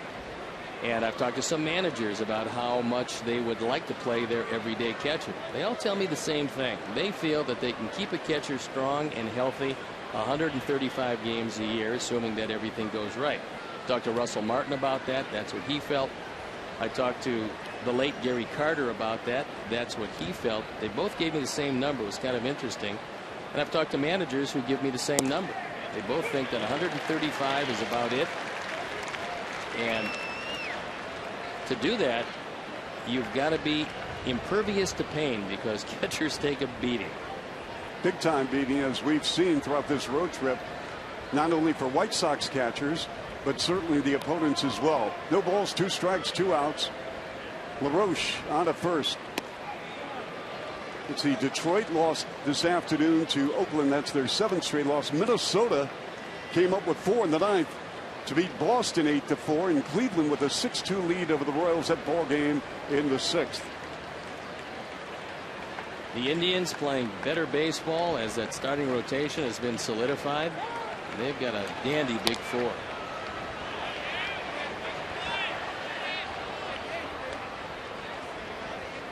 Roche had a pretty good jump on that. Somewhat surprising, because Adam does not have the flying feet. And you look at what it looks like in the Central with the Twins on top. The Royals a half game back, and Chuck told you, losing tonight. The Tigers in a terrible stretch, and the Indians seemingly getting better with every passing day, as Jason Kipnis has found the magic once again, and he's become the player that he was with Cleveland before last year, where injuries really hampered him. I love him, Steve. Yeah, what a player. Tough guy. Yeah, I saw Carrasco pitch the other day for the Indians, and he's a good one. Oh my goodness. As is Bauer, as is Salazar, as is Kluber. So the big 4 of the Indians, pretty tough. 2 balls, 2 strikes, 2 outs. 1-1 ball game. LaRoche on at first base for the White Sox. Gallardo wheels and deals. Called strike 3. He got Beckham looking. We go to the bottom of the 6th for the moment here in Arlington. Tight ball game. Thanks for having the dial set to Comcast Sportsnet.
140.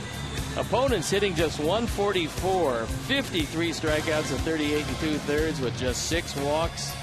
And 4 of those starts, 10-plus strikeouts. So pretty amazing run for Chris Sale. And he is indeed our T-Mobile game changer. How about the run for Carlos Rodon? 10 strikeouts, 2 walks. He's thrown the ball exceptionally well. He's had to because Gallardo has been that good. Without the air, it would still be a 1-0 game. Carlos got out of a tough first inning. He was in a jam. 1 run in, 2 on. He struck out Moreland, Andrus, and Gallo to get out of that first inning with just the 1 run, and he's sailed since then. Andrus hasn't been able to do anything against Rodon. Struck out in the first, struck out in the third. That's why I'm kind of surprised why he hasn't tried a bunt yet, because he will do that. 1-0 pitch.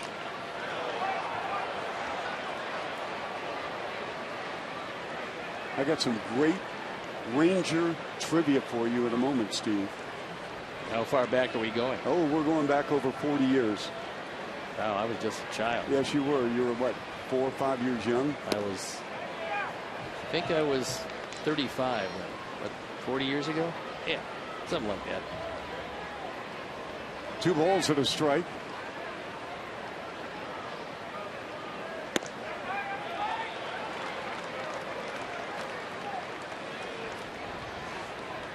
Rodon has backed it up after an outstanding performance against the Astros. And tonight here in Arlington worked himself out of a couple of jams. But he gets the leadoff man to take a walk with Andrus on at first base here. Andrus has swiped 6 bases, but he's been caught 4 times. So despite his speed, and he's got a lot of it, he has not been considered a great base stealer to this point. So Gallo, the rookie phenom, who's homered in his first 2 major league ball games, 11 total bases, struck out in the first, struck out in the third, also committed an error. Andrus on at first base, the leadoff man here in the bottom of the 6th. 2013, Elvis stole 42 bags, was caught only 8 times.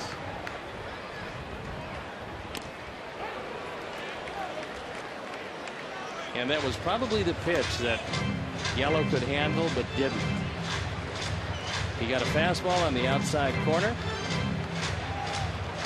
One of the guys that came over in the new administration. Beasley at third base.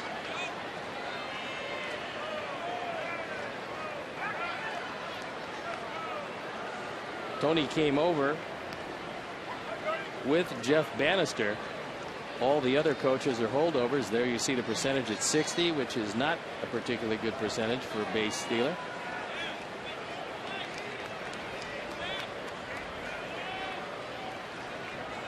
Oh, 1 pitch. Gallo said after the last night or two, he's heard from Chris Bryant of the Cubs. He grew up with Chris in Vegas, along with Bryce Harper. Grew up with Bryce. They've known each other since they were just kids playing on the same Little League team. And Jason Giambi, who actually is his mentor. Yes. He also said he heard from a few ex-girlfriends, but he elected not to reply to those. Gallo with a fly ball to center. Easy play for Eaton. Andrus is going into second base. Slides, and he is safe.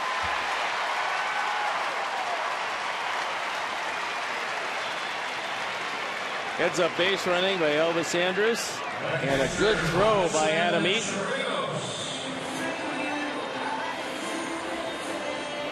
It's off the mark. Andrus in, so he realized that it didn't look like Adam was backing up to get into the throw. He knew he was going to take a step or 2 to get the throw off, and he went into second base easily. So that's the go-ahead run out at second base. For Robinson Chirinos, who struck out in the second, struck out again in the 4th inning. The pitch, wide, ball 1. Chirinos had perhaps the best swing at Carlos Rodon. Took it down the line, way out, but foul. Andrus, the go-ahead runner at second base. Texas with 5 hits, the White Sox with 3. Each team has left 6 runners.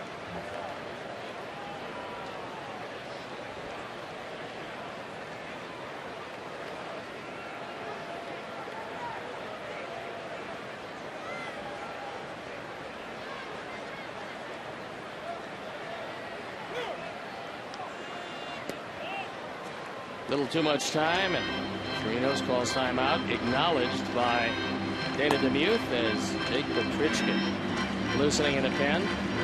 It looks like that's probably going to be it for Gallardo, as the Ranger bullpen still throwing, which is usually a sign that they're coming into it.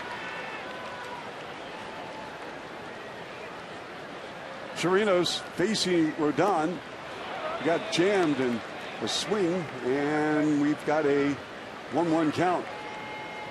There you look at the numbers, and they've been very impressive. 10 strikeouts through 5 1/3. Only 1 earned run, and the 3 walks. Yeah, and this is pitch number 100 coming up right here for Carlos Rodon, who's been fabulous tonight for the White Sox. The pitch. Andrus takes off. It's going to be out of play. Good thing that one was fouled off, because Elvis got a very good jump as Carlos looked just one time at second base, and Andrus, trying to take advantage of it, was on the run. They're having a meeting now at the mound, probably to discuss just that. And Don Cooper keeping the pitch count. He realizes it's at the 100 pitch mark. So, Steve, what are we looking at this point regarding pitch counts with Rodon? They don't want to get much over 110. And that would probably be the top end of where he's going to be.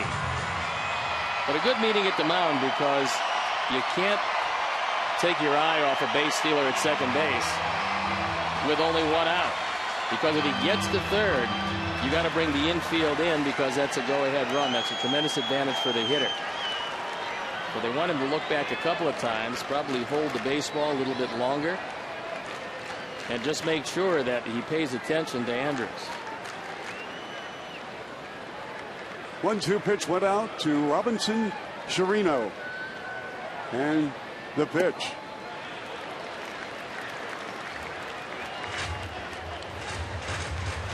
Two to Chirinos, and we have 1 out here. 6th inning to play.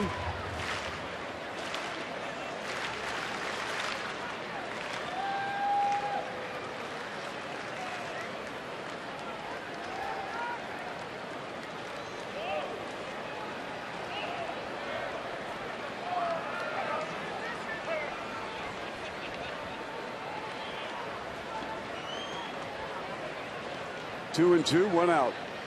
Andrus at second. Andrus takes off for third. A ground ball backhanded by Ramirez. Checks the runner at third. Over to LaRoche. And we have 2 out. Good play by Alexi. Not only the backhand pick of a hard hit ball, but the fact that, knowing that Andrus was running, he made sure that he didn't round the bag and even think about taking off. Right here, he looks at him to freeze him at third. Beasley tells him to stay right there. And now Don Cooper out to talk with him about what they want to do with Leonis Martin. Martin with a drag bunt hit in the second, flied out to center in the fourth. June 17th is NIU night at U.S. Cellular Field as the White Sox take on the Pirates at 7:10. Purchase tickets using the NIU ticket code and receive a voucher good for a White Sox NIU hat. Northern Illinois University, your future, our network. Purchase your tickets today by visiting whitesox.com/NIU. So give me an indication right here what that meeting on the mound was all about, Steve. Well, certainly he wants to make sure that he's thinking about a bunt from Martin, who can do that. he probably went out to tell him, look, this is going to be your last inning of work. Get out of this one. You're not going to go out for the next one. So whatever you've got, let's see it here. Get out of this with a tie. Martin with a check swing. And if Tyler is going to call the slider, which I don't believe that Martin is going to have very good luck with, he's got to make sure that he blocks anything in the dirt, because that go-ahead run is 90 feet away. That's a pretty good pitch, and I think Tyler is going to let Dana DeMuth know that he missed one.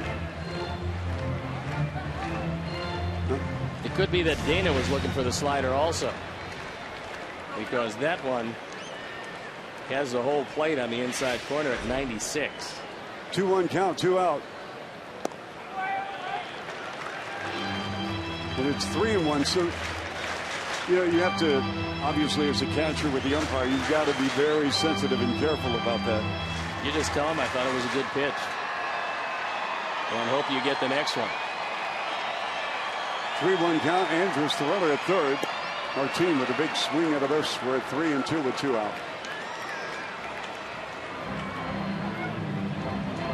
Rodon has surrendered the 5 hits. He has struck out 10, walked 3. Martin the batter, and the pitch right back to the mound.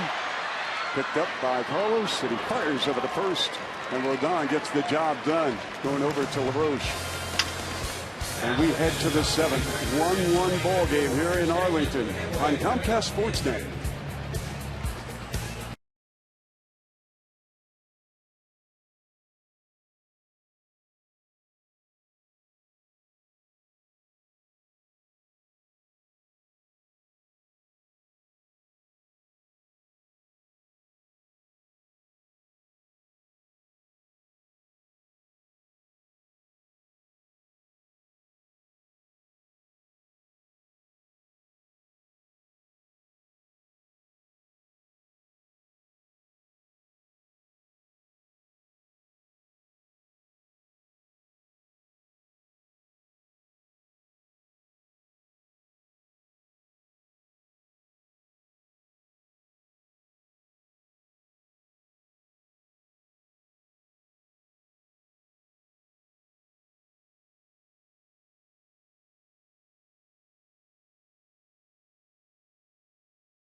Visit Athletico.com and start defining your pain-free inner athlete today. Athletico, the official physical therapy provider of the Chicago White Sox. Athletico, better for every body. So we've got a new pitcher coming in the game. Gallardo is done for the night, and John Edwards comes in. We saw Edwards in the first game of the series. He pitched an inning, gave up a hit, struck out 1. Edwards on for the 6th time. He has yet to give up anything. And just a great job by Carlos Rodon matching Yevano Gallardo to a standstill, pitch for pitch, 10 strikeouts. I would think that that would be it, as he's knocking at the door of 110 pitches. Edwards' first pitch to Tyler Flowers. A good job, however, done also by Gallardo. Only 3 hits, gave up a run. That was unearned. Struck out 4, walked 2, lowered his ERA to 3.54. And he's done a great job in this ballpark. His ERA is right around 3 here.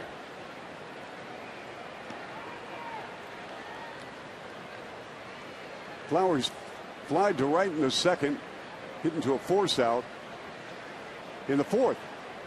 Here we are in the top of the 7th, 1-1 ball game here in Arlington. Flowers goes left field near the track to Shields, and a leaping grab at the wall. Give you an idea how strong Tyler is, because he hit that ball one-handed. That drifted all the way in front of the scoreboard, and Delino DeShields went up and took probably a double away from Tyler as he reaches out. Gets most of it, but not all of it, and DeShields goes back and makes the catch. That really took off. He is a strong man. Carlos Sanchez now with a pop foul to the catcher in the second. He flied to left in the fourth.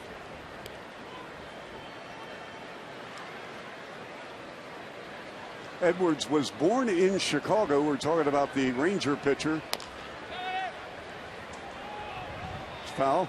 He grew up, however, and played high school ball just outside of this ballpark near Fort Worth at Keller High School.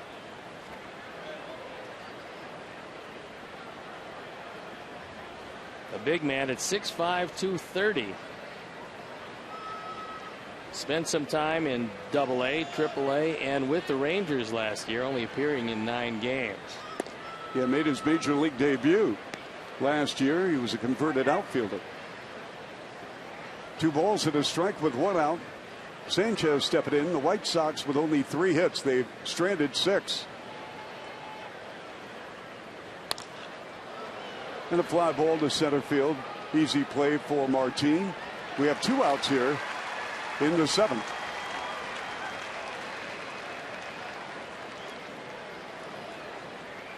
The bullpen up and going. It's Sam Freeman, who we saw last night come in late into the ball game.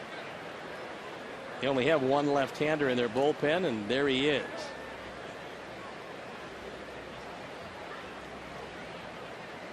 Adam Eaton takes a cold strike. Eaton grounded to short in the first. Grounded Moreland to Gallardo in the third. 1-1 ball game here in the 7th. In the 11th and final game of this 2-week road trip that started in Toronto. White Sox dropped 2 of 3 to the Blue Jays, split a twin bill in Baltimore, won 2 of 3 in Houston, and now the series tied at a game apiece here in Arlington.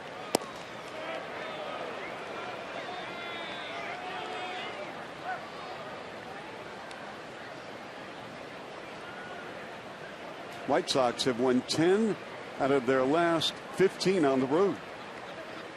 After a dismal start, that's pretty good. We got a 3-1 count coming up for Adam Eaton here with 2 out, nobody on in the 7th.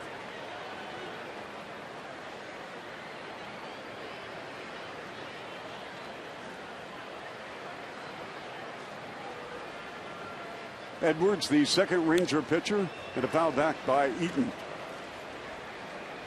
You saw Robin Ventura talking with Todd Steverson, the hitting coach, probably asking him to put on the home run sign. Well, he has a couple. Eaton does on the road trip. Give him that sign and let him put the Sox on top.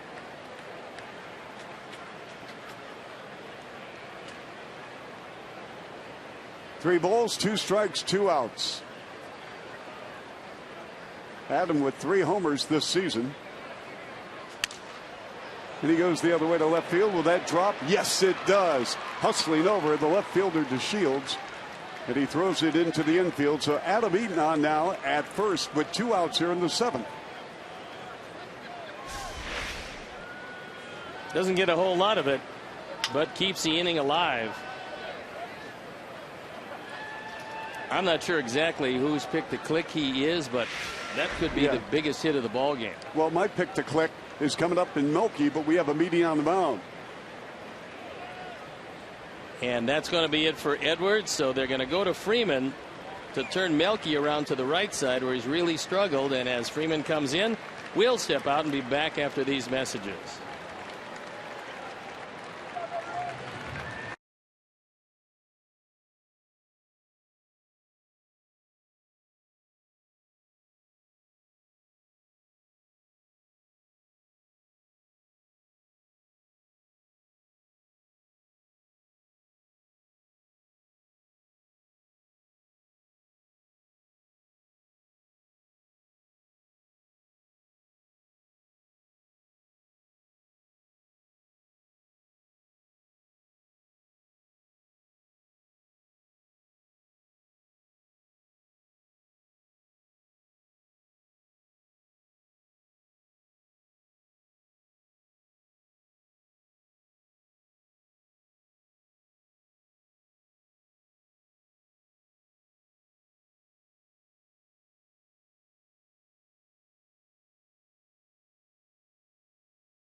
Buy your raffle ticket today at whitesox.com/SoxCar.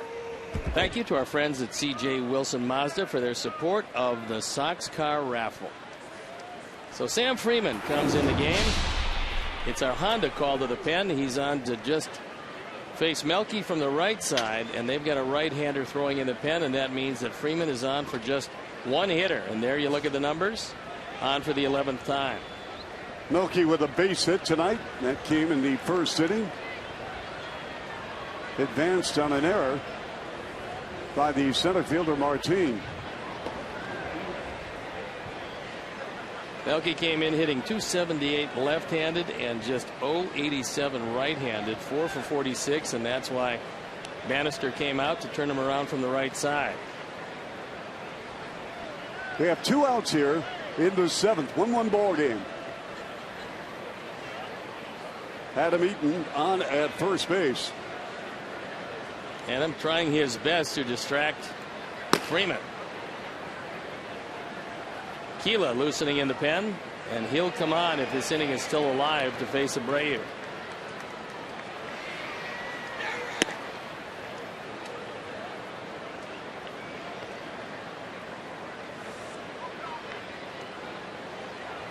Those were some numbers you just gave us on Melky hitting from the right. Yes.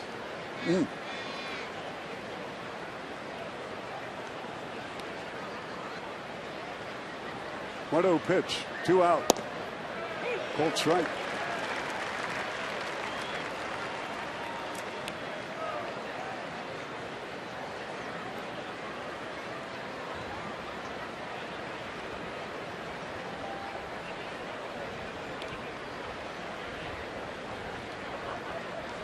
Eaton takes off. Here's the throw to second. Eaton is safe.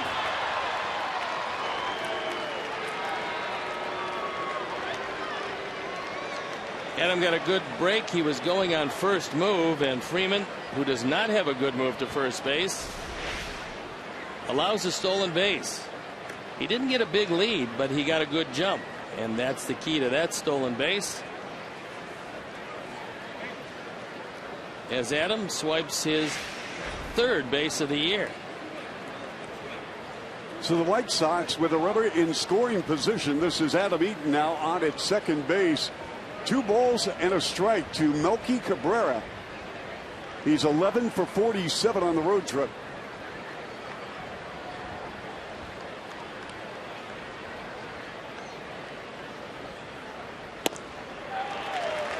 Two. Sure, a lot of folks from the Tigers organization watching our broadcast tonight on Comcast Sportsnet. They arrived early evening from Detroit. Tigers lost their 7th straight. Afternoon affair at Comerica, losing to Oakland. We'll see the Tigers tomorrow. Right now, however, the focus on Texas. Cabrera with a broken bat, ground ball to Andrus. The long throw over to first, and that retires the side. Sox strand a runner. We go to the bottom of the 7th at a 1-1 ball game here in Arlington.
Great night for Carlos Rodon. He pitched out of some tough jams, and here's one of the biggest plays of the night, ending the second inning with the bases loaded.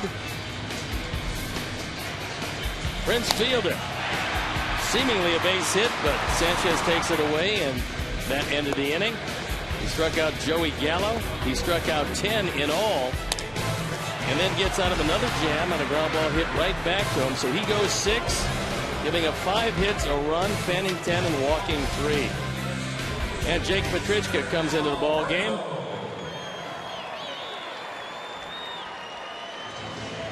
On for the 20th time. He's 0-1, the ERA, 4.32. The game is now in his hands. It's tied at 1. He'll start at the bottom of the order before going to DeShields and Chu, hoping that Fielder does not come to bat this inning.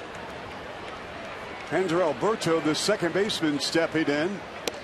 He has hit safely in all 6 of his major league games, having been brought up last week. Batting .364. Here's the pitch. Ground ball deep in the hole. Ramirez throws on a one-hopper. Did he get him? Yes. Nice stretch by LaRoche. Well, Alexi realizes when he's got time to plant and throw, and when he's got to get rid of it quickly and skip it across. Gordon can't get to it. Alexi realizing that he can skip it across on the grass, and actually the ball gets there just as fast, if not faster. And he cuts down Alberto, who can really run. Okay, he's a good-looking player, Steve. They've had a revolving door at second base. Maybe they found their guy. Hi. So real quickly, we told you about trivia with the Rangers 41 years ago, Steve. You know what happened tonight in Cleveland? 10-cent beer night. Yes, a wonderful idea. Well, the Indians were having a tough time drawing fans. And so the Indians management said, why not 10-cent beer night? And there was a riot on the field. Billy Martin was the manager of the Texas Rangers. Fans came on the field. It was a mess. And the Indians had to forfeit that ball game. It was 5-5 in the ninth.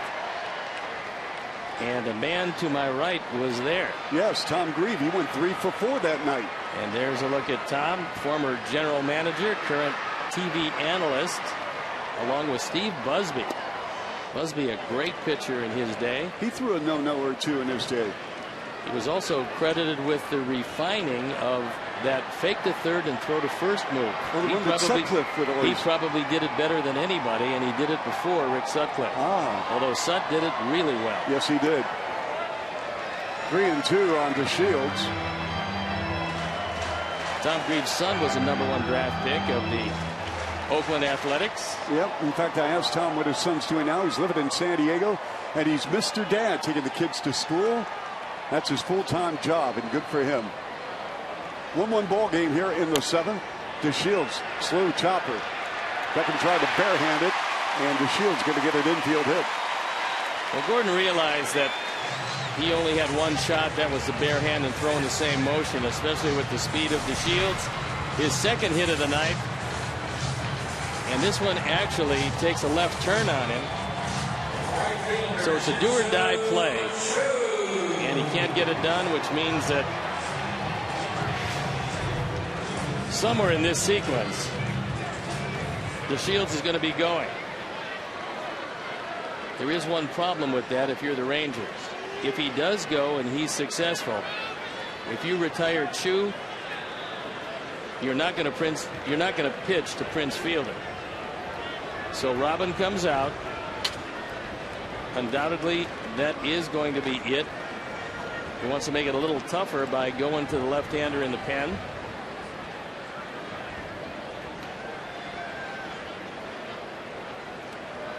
They're having a long conversation, either giving Duke some more time. I think he's given Duke as much time as he possibly can as Dana DeMuth comes strolling out to the mound. He wants Robin to make his decision. And he made the decision. He just wanted to give Zach another 5 or 6 pitches.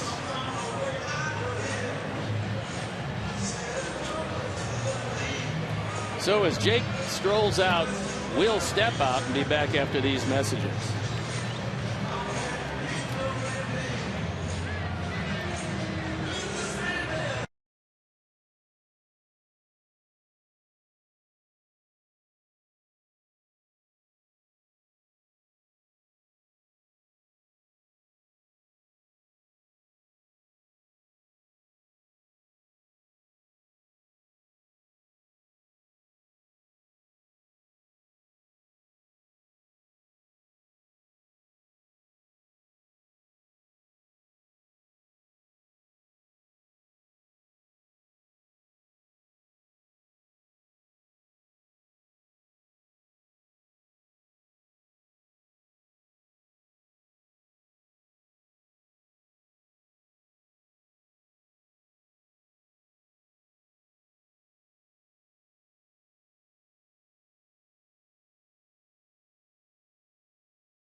There you look at the numbers, and last night he came into the ball game and rolled a breaking ball to Joey Gallo, who promptly hit a home run, his second in as many nights.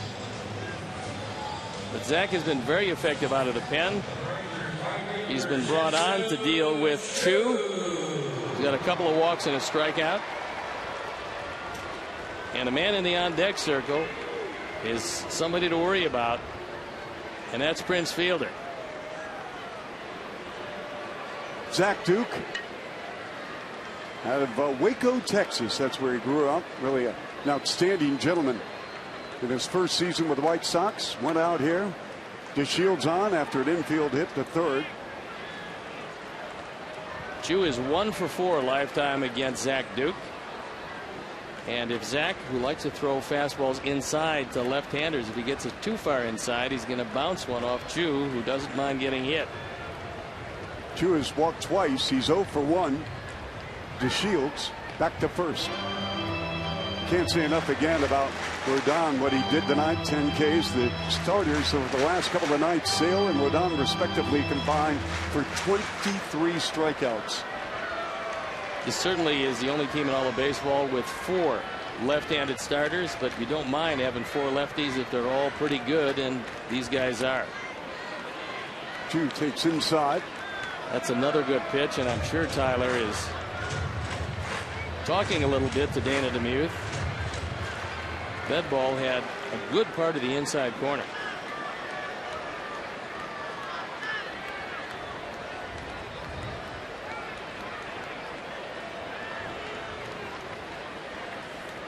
One-0 pitch. 1-1. That went even farther inside, and it tied him up.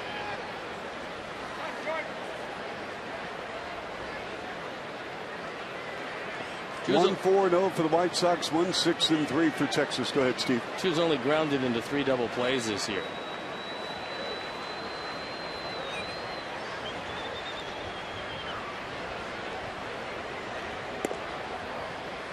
Pitch out, but nothing going on. Now if they decide to run, you won't see another pitch out. You see the fans with their little sparklers in the stands here, which apparently is the sign for Chu to strike out. Here's the pitch. Fouled off. We're at 2-2 with it out here in the 7th. Either that or they're trying to distract Zach Duke. I think that's it more than anything else, of course. From our vantage point, though, it's beautiful. And Mark Parent is going to give the signs to Tyler Flowers.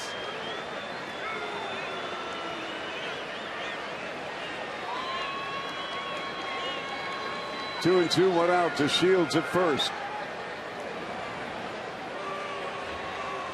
So the signs normally when a catcher looks over is he's going to call the slide step, he's going to call the pitch out, and he's going to call the throw over to first. And there you see him giving hand signs. He feels that it's easier to pick up that way.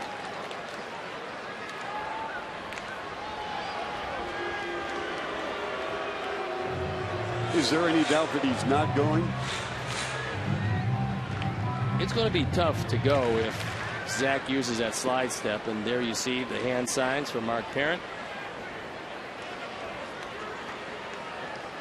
2 balls, 2 strikes. 1 out.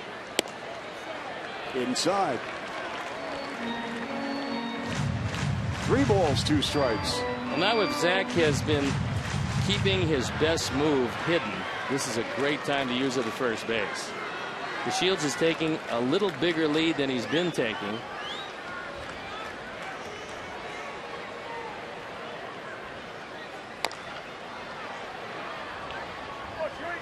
And Chu stays alive. Well, the drama's starting to build here in Arlington, Texas, in the 3rd and final game of this series. We'll see Texas in a few weeks in Chicago. Ranger Ball Club has been hot of late. However, a setback. A couple of major injuries to this Rangers Ball Club. 1-1 ball game here in the bottom of the 7th. With 1 out, 3-2 pitch coming up for Chu. Runner takes off. They got him And he is safe. Oh, they picked him off. And Alexei wants this reviewed. He believes that they got him. The call on the field by Ed Hickox is he got in under the tag. So Robin has taken a look. They want to look at the replay and find out if Alexei indeed has him tagged out. Yeah, they got him in a pickoff and then the throw, and he's ruled safe. LaRoche gets a pretty good angle, and DeShields does the right thing. Looks like he's safe at second base. Safe, yep.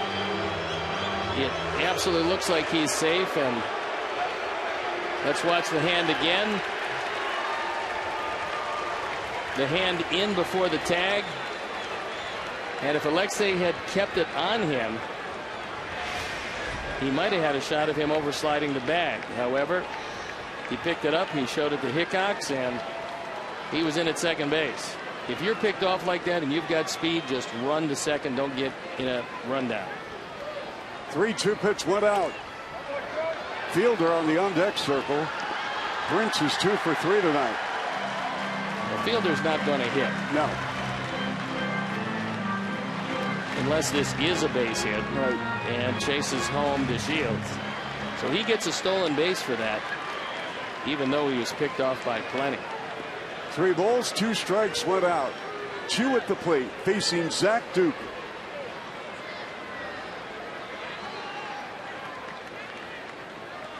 And the pitch. Swing and a miss. He struck him out. Big time whiff. Well, we told you the only problem with a stolen base is that it takes the bat out of fielder's hands. Now let's see what Robin wants as he throws a fastball right by Chew.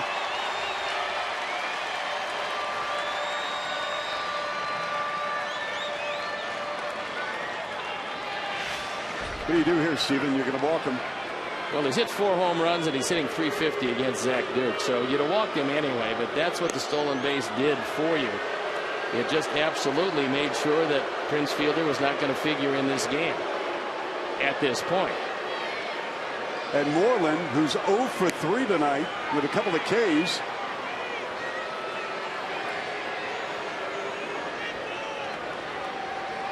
We're not out of the woods yet because Moreland's a pretty good hitter. Yes, he is. But he is not the quality hitter of Prince Fielder. So Fielder intentionally walked. And so he'll take a stroll to first, and you have DeShields at second. All this happening with 2 outs. Daniel Webb is getting loosened up for Elvis Andrus, who's in the on-deck circle. If this inning stays alive past Mitch Moreland.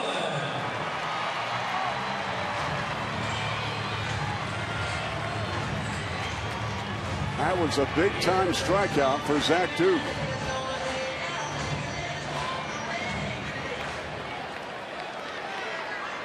Moreland hit the ball hard one time. A deep fly out in the 3rd inning, leading off against Carlos Rodon. Other than that, a couple of strikeouts.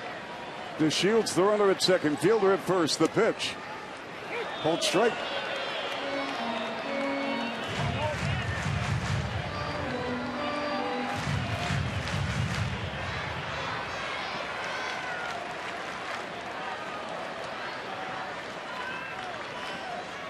No balls and a strike with 2 out. 1-1 ball game here in the bottom of the 7th.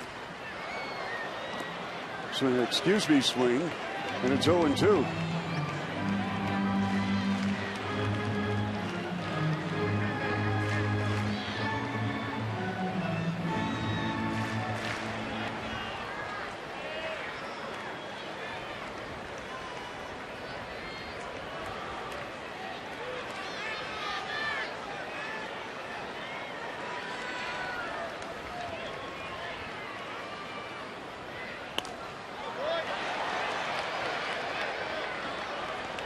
Count remains 0-2 to Mitch Moreland.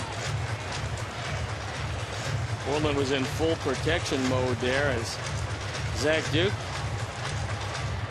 ahead 0-2. Probably trying to get Moreland out of the strike zone. with 2 outs. Runners at first and second for Texas. Another foul ball. And you're a big proponent in not wasting pitches. Just go after him. That's what he tried to do there, because after watching him lean out to foul off a slider, he tried to throw that ball in under his hands. Got a little too much of the plate, and Moreland was able to fight it off. No, he's trying to get him out. He's not wasting anything. No balls, 2 strikes, 2 outs. DeShields at second, Fielder at first. Zach Duke, the veteran lefty, on the mound for the White Sox. And here's the pitch. Another foul ball.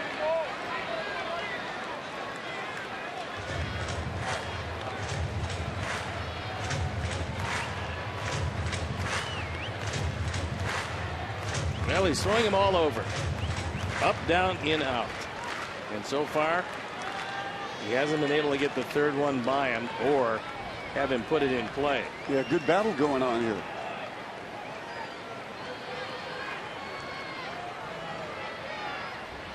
Oh-2 from Duke. Cut to Sanchez. Easy play. And the inning is over. So Zach Duke puts out the fire here. And we go to the 8th at a 1-1 ball game at Arlington.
Along with Chuck Swirsky. Chuck kind enough to sit in for Hawk Harrelson, who's going to be back when we get back in town. And right here we're seeing some great pitching, Chuck. I mean, Rodon was just excellent tonight. Absolutely, and this has been interesting here in the opening game of this series. It was all Texas putting big-time runs on the board. Last night it was the White Sox turn. Now we got a pitching duel.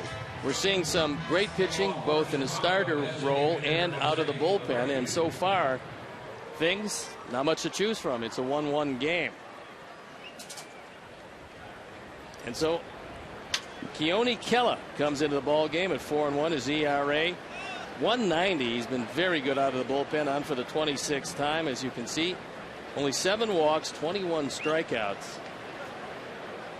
And he's got to go through the heart of the Sox order. Abreu stepping in against Kela.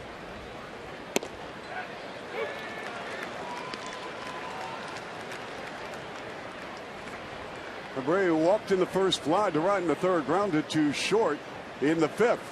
Like to see Jose jack one out here against Kela. 1-1 ball game here. White Sox with only 4 hits. Kela, as Jose fouls this one.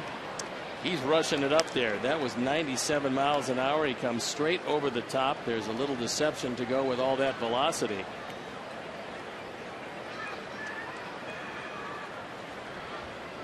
Abreu finds himself 0-2 in the count. We're in the 8th inning. Both starters pitched very, very well. Rodon was superb. Gallardo got the job done through 6.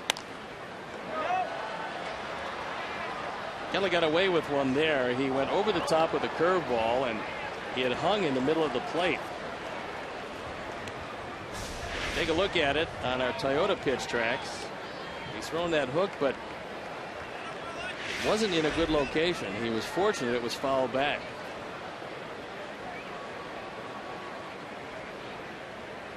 Oh, 2 pitch.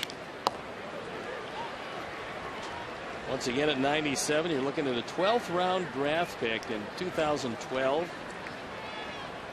So there are a lot of great arms available as you pick down in the draft. He's an example of a guy that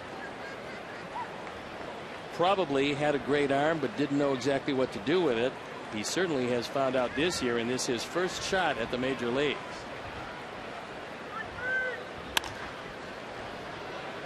Abreu hanging in, down 0-2 in the count here in the 8th. Steve, how many years was he in the minors? Couple, 3? Briefly when he signed in 2012. 13 and 14. He spent the whole years in the minor league, so he got up here pretty quickly because they've had a huge need in the bullpen. The pitch. Deep drive left field. Running over the left fielder, and DeShields in the corner makes the catch. That's sheer speed right there for DeShields. Speed shows up both on offense and defense as he crosses over that ball in foul territory, but he keeps his concentration and hits the wall. And folks, one of the reasons why the call was a little bit slower than normal is that from our vantage point, he disappears into that corner. We have to take a look then at the camera from a different angle, and it clearly showed he made the play, and a good play it was. DeShields covers a lot of ground, does he not? He does indeed. LaRoche backhanded by Elvis Andrus, and that's going to be an infield hit.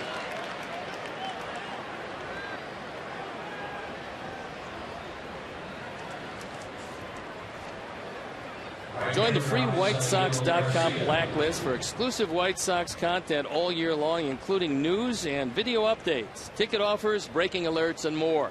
Visit WhiteSox.com/blacklist to register today. Easy for you to say. It is indeed. That kind of twisted. You're not kidding. Yeah, good job though, staying with it. Here's Garcia with LaRoche on at first with 1 out. Big swing at the best by Api.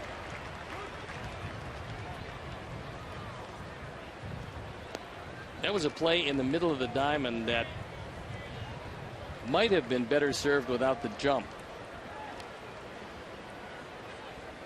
But the Sox certainly will take it as Adams aboard.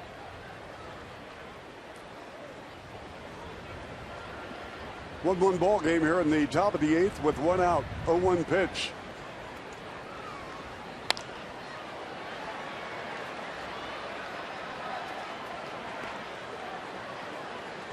Garcia's 0 for 2 tonight. He scored a run. He is batting .305. Started this road trip, as you know, with that inflamed right knee. Got some rest. Came back in the lineup. It's been a little difficult for him since coming back. But he'll get that stroke back because he was off to just a great start.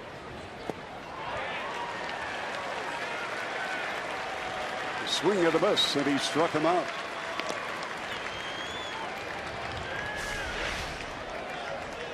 Good overhand hook.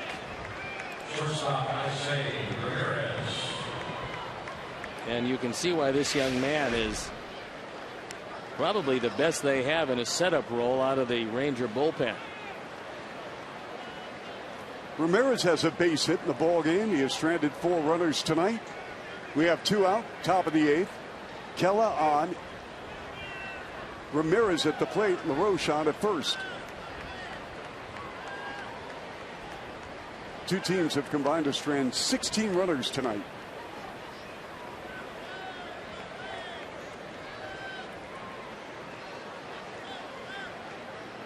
The pitch to Alexi. White Sox return home, open up a weekend series tomorrow against the Tigers. Then Houston coming to town.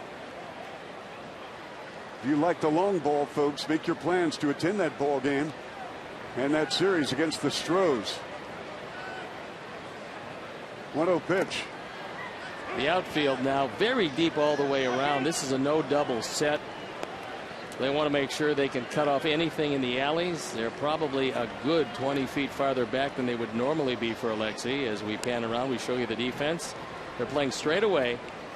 Alexei, a very good fastball hitter, especially if it's up in the zone. And he doesn't mind 97. He just wants to make sure it's hittable. The set and the pitch to Gallo. Bobbled the ball, mishandled it, and the runners are going to be safe at first and second. That is 2 errors tonight for the rookie Joey Gallo. Well, he's had 2 plays, you know. Yes. And that one was a rocket, as Alexei on a 2-0 fastball hits it right off the glove. It's got to go. You would expect E5. But remember, we're in Texas. We are. You never know. Third baseman Gordon Beckham. I mean, that's an error, Steve. Yep. I would assume so. And remember, it's like the scoreboard to see. And it is indeed Yes. E5. So 2 plays, 2 errors. That one was hit like a bullet down to third base. So now Gordon with an opportunity to put the Sox on top. Rangers have now committed 4 errors, 2 by the third baseman Gallo. Beckham at the plate. We have LaRoche on at second. Ramirez on at first with 2 out. A 1-0 count coming up for Gordon Beckham. Singled up the middle in the second. Sac fly to center, scoring Garcia. And then he struck out in the 6th. Adam is not real fast at second base, and Martin has a gun in center field. Fly ball to center field. Martin glides over to his left and makes the catch. Sox stand 2 more. We go to the bottom of the 8th. Don't you dare leave us, folks. We have a 1-1 ball game at Arlington right here on Comcast Sportsnet.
Damage here in the 8th, and that sets up Elvis Andrus at the plate against Zach Duke. Andrus is 0 for 2. He struck out twice against Rodon, who pitched one heck of a ball game, folks. Struck out 10. in 6 innings. And there is the bunt. So all 3 of the bunters have tried to lay one down tonight. DeShields, Andrus, and Martin. And that's one of the things that you encourage guys who can bunt to do, only because when you show it, you bring the guys in at the corners, gives you a little more angle to hit the ball through. A ball and a strike. Leadoff man here in the bottom of the 8th for the Rangers, who have 6 hits. Routine fly ball. Garcia camps under it and makes the grab.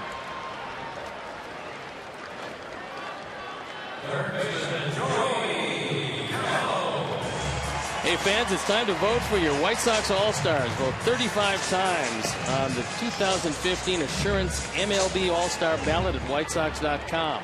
Voting is exclusively online on your computer, tablet, and smartphone. So vote early, vote often, and help select the starting lineup for the 2015 All-Star game. Joey Gallo rips one right up the middle for a base hit. Big turn at first and returns to the bag. So the Rangers with a runner on with 1 out here in the bottom of the 8th for Gallo, who struck out twice in this ball game against Rodon. And now Robin Ventura making the slow walk to the mound.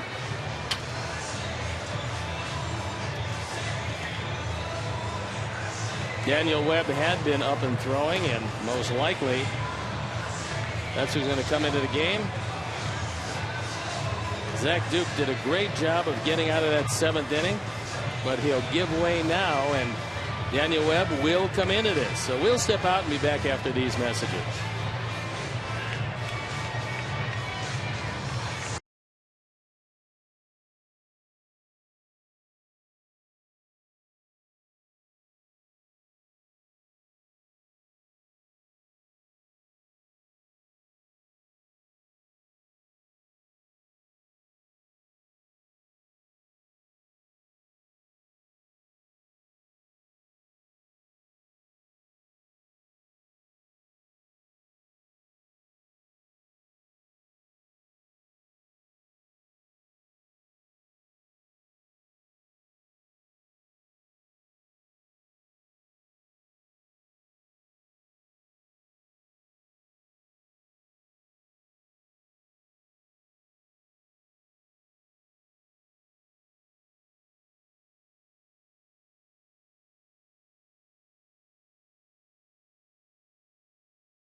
On for the 3rd time. He's looked very good since coming back from the minor leagues. Thrown 2 1/3 innings, giving up a hit with 4 strikeouts. And he'll inherit the go-ahead run at first base. And Robinson Chirinos will come on to hit. So Webb, the 4th pitcher on the night for the White Sox. Webb out of Paducah, Kentucky. Spent parts of the past 3 seasons with the White Sox. We have 1 out here. Gallo on at first. Chirinos at the plate.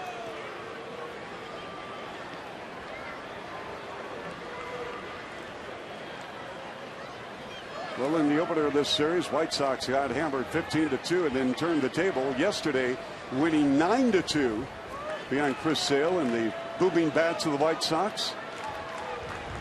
Webb delivers. It's 1-0.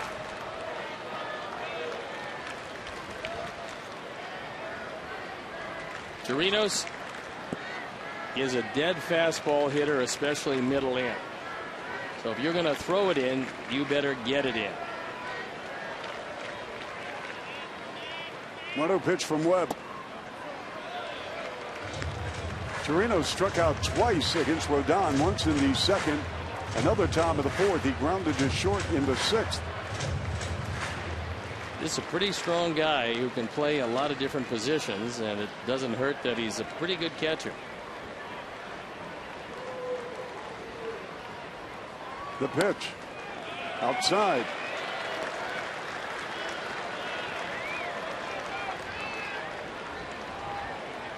Three and 0 the count. Chirinos has 5 homers on the season.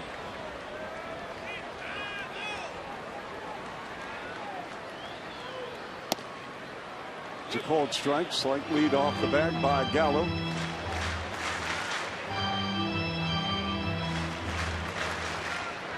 Hector Ortiz talking to Gallo.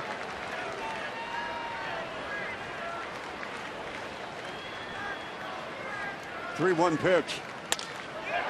That's going to fall in for a base hit to left.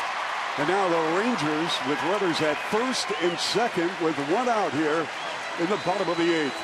95-mile-an-hour fastball, and it was on the inner portion of the plate. And Chirinos just turns on it and dumps it into left field. So Webb in a jam. And he's going to face Martin, who does have a hit, but it was a bunt hit.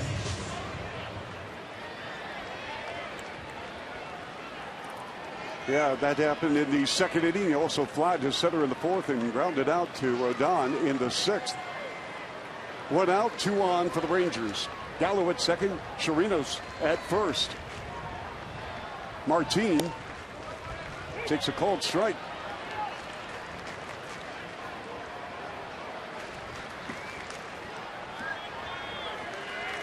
Big moment right here for Webb. Working out of a jam. Bottom of the 8th in a 1-1 ball game. The pitch. That's a base hit to right. Garcia scoops it up. And the ball is loose on the mound. Fortunately for the White Sox, it was cut off. So now, Steve, you have the bases loaded with 1 out. Well, the break that time was that it was hit so hard, there was no way in the world that Gallo could take off. This turns out to be a good base running play because Joey Gallo, not wanting to get doubled up and taken out of the inning, doesn't know if Sanchez is going to come up with it. So he takes a look back. The hesitation is the way you have to play that. And even on the base hit, it will load him up. Don Cooper out to the mound. They have a word with Webb. 3 straight hits for the Rangers. Gallo at third, Chirinos at second, Martin at first. For the rookie, Hanser Alberto, who's hit safely in all of his 6 major league ball games.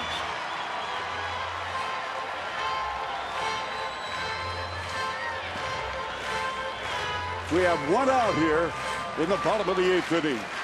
If it's hit to the corners or back to the pitcher, you've got to come home with it. You can't trust the second to first double play with the speed of Alberto. He has yet to ground into a double play. He's only had 23 at bats, but he's got very good speed. So not much speed at third, not much speed at second, excellent speed at first. Alberto is 1 for 3 on the night. The pitch swung on.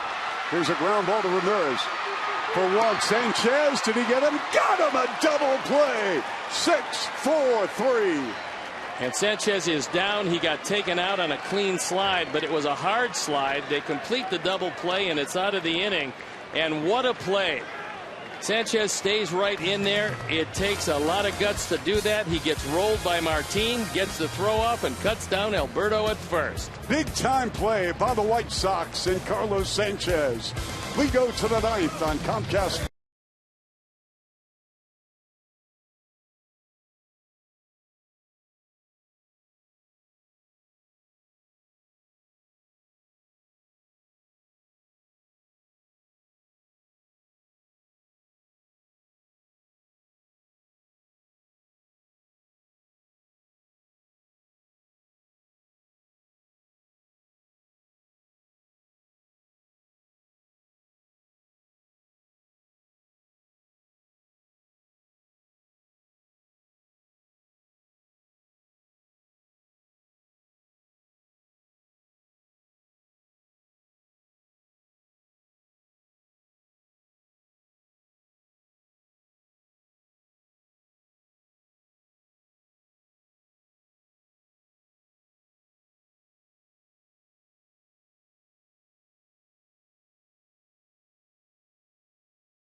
Time brought to you by Miller Lite, and here's our Miller moment. It's a double play that has to be handled perfectly. Alexi gets it, gets a solid throw off.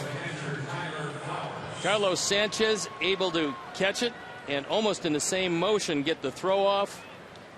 Stays right in despite being taken out, and they cut down a very fast man as Sanchez is shaken up.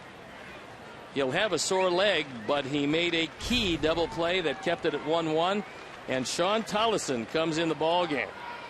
On for the 24th time, he's 1-0, the ERA 270, 30 strikeouts and 23 in the third, and 6 for 6 in save opportunities.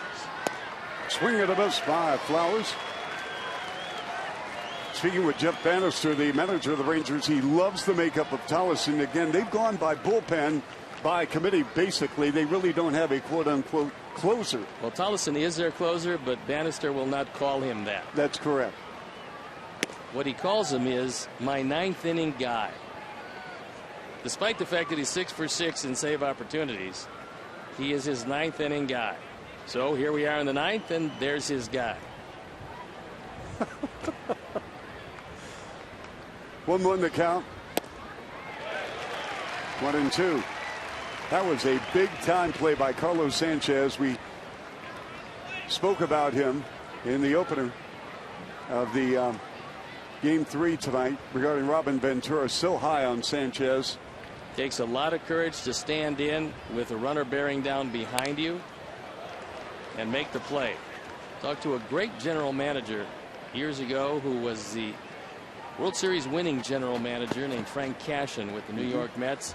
And I asked him about second baseman, and he says, my second baseman has to be a dirt ball. I said, what do you mean by that? He said, he's got to stand in, take the contact, and get the throw off regardless of the contact. Flowers goes down swinging, setting up the aforementioned Carlos Sanchez. Donaldson's got a lively fastball and throws it on the outside corner and throws it right by Tyler Flowers. You have to have a lot of courage, folks, to make that play at second. You know you're going to get trucked. And the good second baseman make sure, regardless of what happens, they always get the throw off. Called strike. First time at the top of the zone for Dana DeMuth, but it was a top of the zone strike. Tollison last year was very good.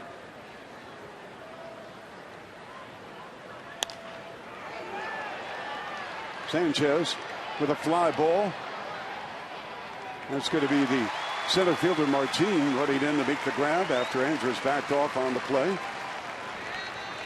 Well, there's Dan Jennings loosening up and David Robertson. So if Sox don't score, it's Dan Jennings. If they do, it's David Robertson. And Tollison last year appeared in 64 games, was not the closer. His ERA 2.76, so he had a big year.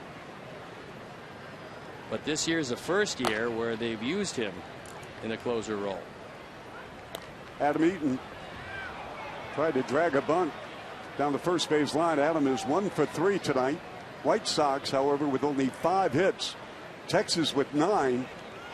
But the two teams have combined to strand 20 runners.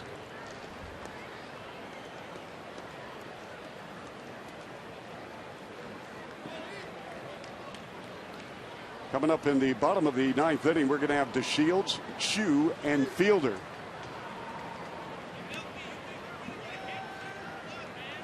We have 2 outs here. The 0-1 count to Adam Eaton. Tollison on the mound for the Rangers, and the pitch.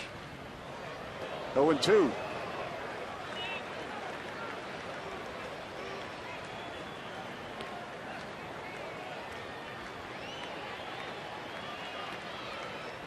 Tollison born right down the road in Dallas, Texas. Got close to 30,000 on hand here in Texas. They've had some wonderful crowds here for this 3-game series. Another pitch and a foul. 0-2 remains. Love to see some big crowds over the weekend in Chicago. White Sox and Tigers make their plans to bring the family. And then, of course, Houston rolls into town on Monday. Tigers just ecstatic they don't have to see the West for a while. They went through a streak of 14 games against the West. They were 4-10, losing the last 7 in a row. Yeah, to the Angels and Athletics respectively. 0-2 count, 2 outs. Towlison to Eaton. Another foul ball. White Sox with a win here if they can manufacture a run. We go to 6-5 on this road trip. A lot of positive things have happened to the White Sox over the past 2 weeks on the road. Up high, 1-2. We've seen the emergence of Carlos Rodon. His second straight solid outing. Struck out 10 tonight after a wonderful performance against Houston several days ago. We saw Johnny Danks throw a shutout, which is certainly welcome. Chris Sale was unbelievable in his 2 starts. Crowd here at Arlington trying to play the role of the home plate umpire. They wanted Eaton to be called out on strikes. He had a pitch that was a good 5 inches outside. 2-2 count with 2 outs. The pitch. It's 3-2. Cabrera on the on-deck circle.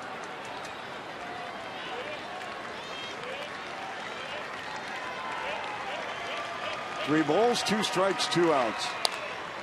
Adam Eaton going to right field. That's going to drop in for a base hit for Adam Eaton.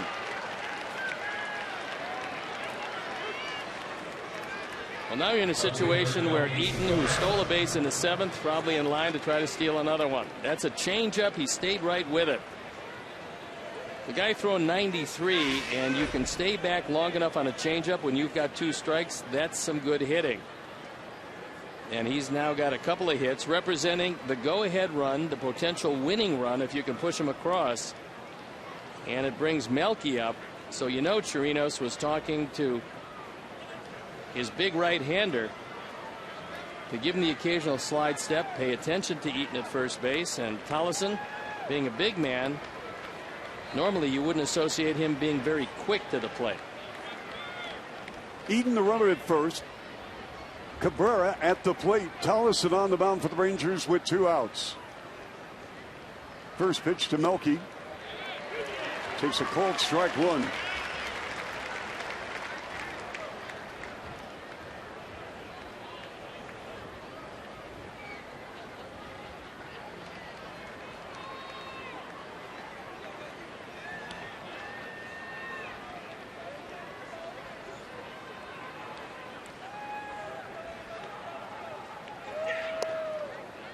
One and one.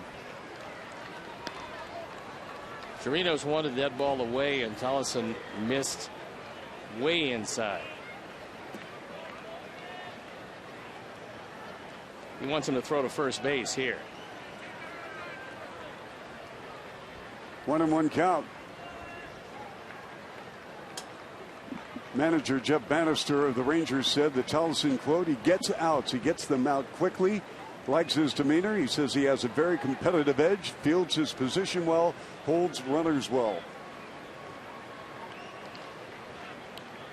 Adam getting a little bigger lead at first.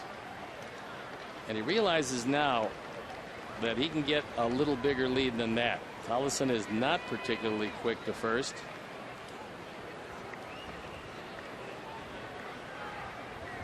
We have 2 outs here in the top of the 9th in Arlington. A 1-1 ball game. White Sox and Rangers.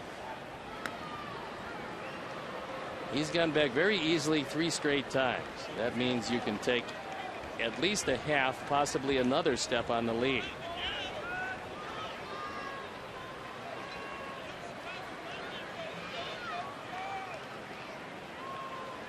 Eaton going.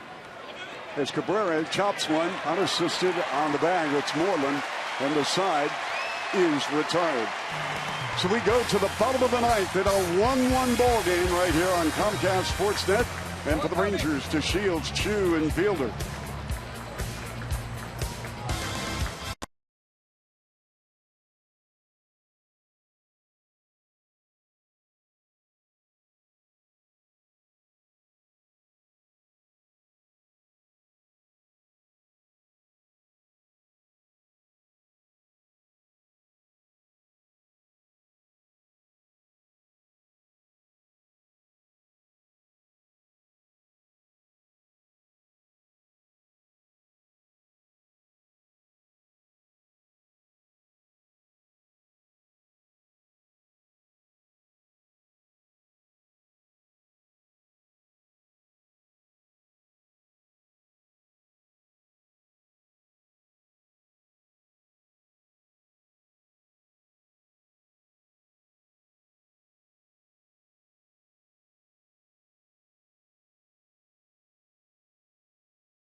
with Miguel Cabrera and the Tigers. Join Chuck and Bill before the first pitch on White Sox pregame live, presented by Lexus of Orland and Maryville.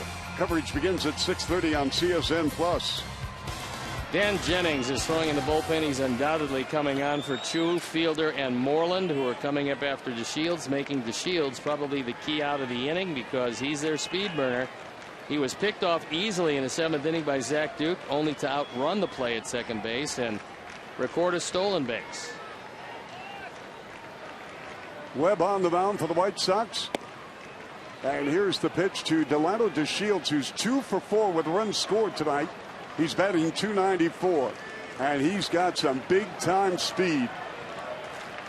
0-1 pitch, bottom of the 9th.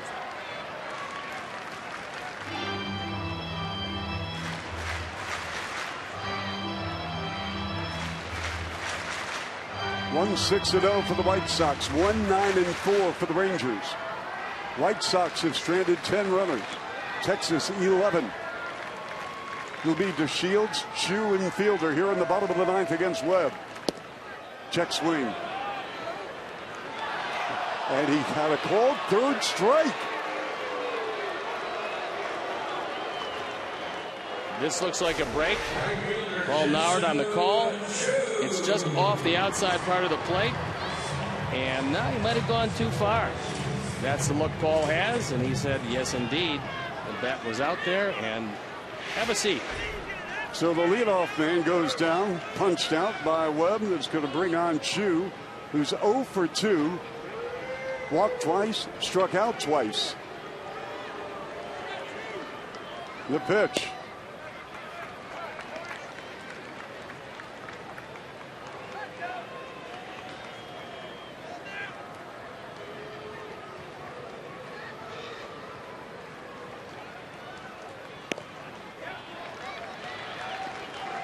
One and one. Check that. 2-0. It's a beautiful night for baseball here in Arlington. Got up to around 90 degrees today. We have 1 out, 2-0 count on Chu. Cold strike, 2-1. That's a bit of a break also, as that ball was up and out of the zone. Daniel will certainly take it.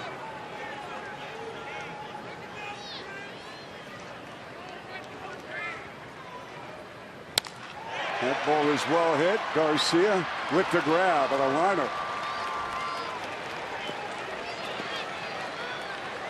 So the question for Robin is, do you let Fielder face Webb? And the answer is yes, as Robin is not coming out. Don Cooper is.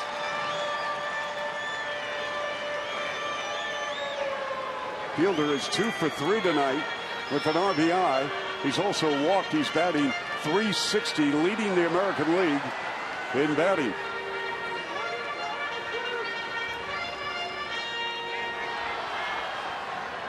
The only time he's been retired tonight was on a great play by Sanchez, who's had a terrific night defensively.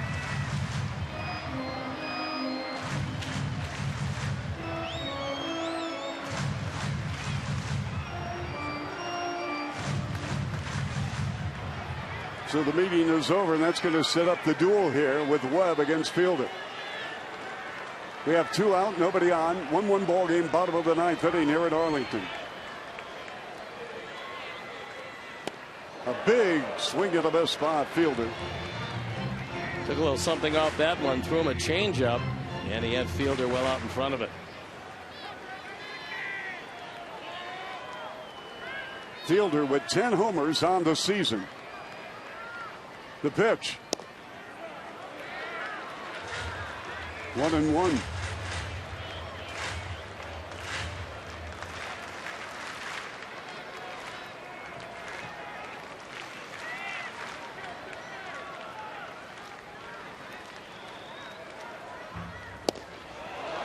One and two.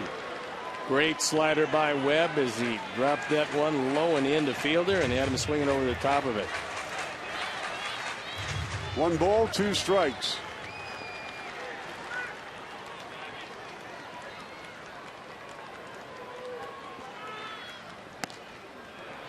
Two and two.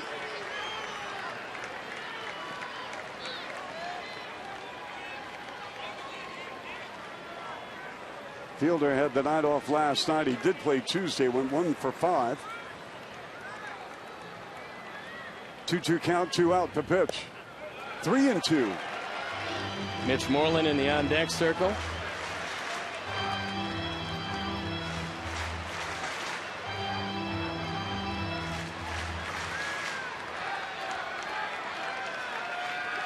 We're in the bottom of the ninth here in a 1-1 ball game. Webb delivers. Called strike 3. My goodness.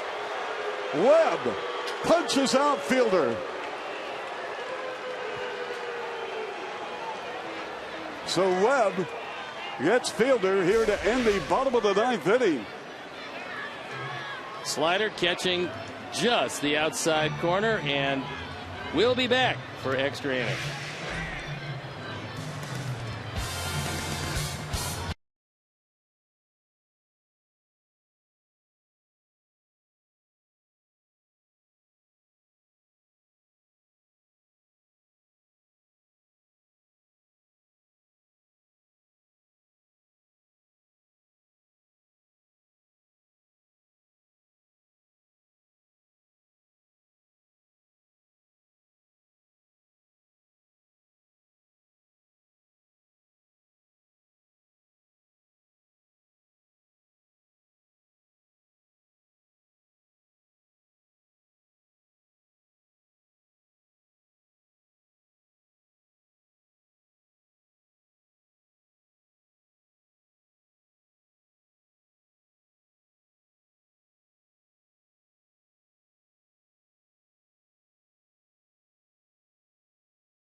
Links Beef Jerky, feed your wild side. Free baseball here in Arlington, Texas. Chuck Swirsky filling in for the Hawk, along with Steve Stone. Steve, you gotta love it here. 1-1 ball game in the top of the 10th inning. 1-6-0 for the White Sox. 1-9-4 for Texas. I'm going to like it a lot more if Jose hits one out in left field. I agree. So make it happen, Steve. Tolson has given up a couple of home runs this year. At that time, Jose swung through it, and that fastball was right down the middle.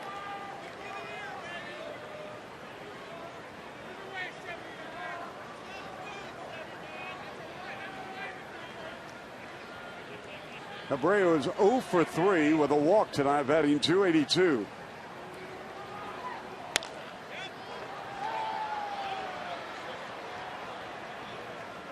One and two the count. Abreu, 9 homers on the season with 32 RBIs.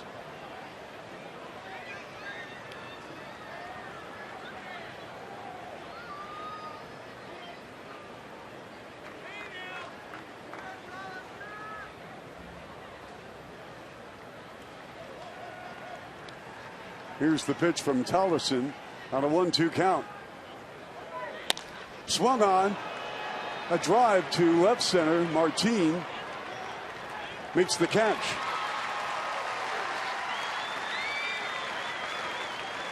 That was a slider that Jose just got under. Fortunately for Tolleson, he kept it away enough where Jose didn't get it on the sweet spot. That's going to bring on Adam LaRoche.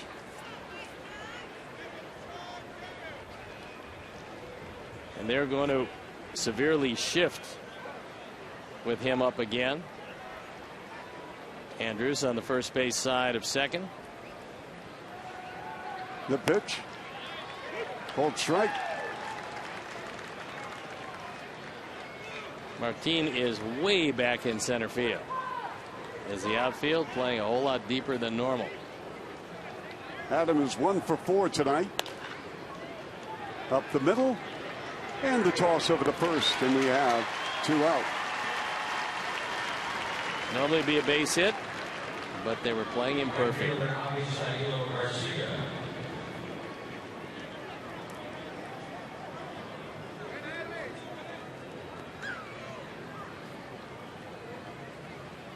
Garcia is 0 for 3. Struck out a couple of times. He also walked. We have 2 outs here in the top of the 10th inning in Arlington, a 1-1 ball game.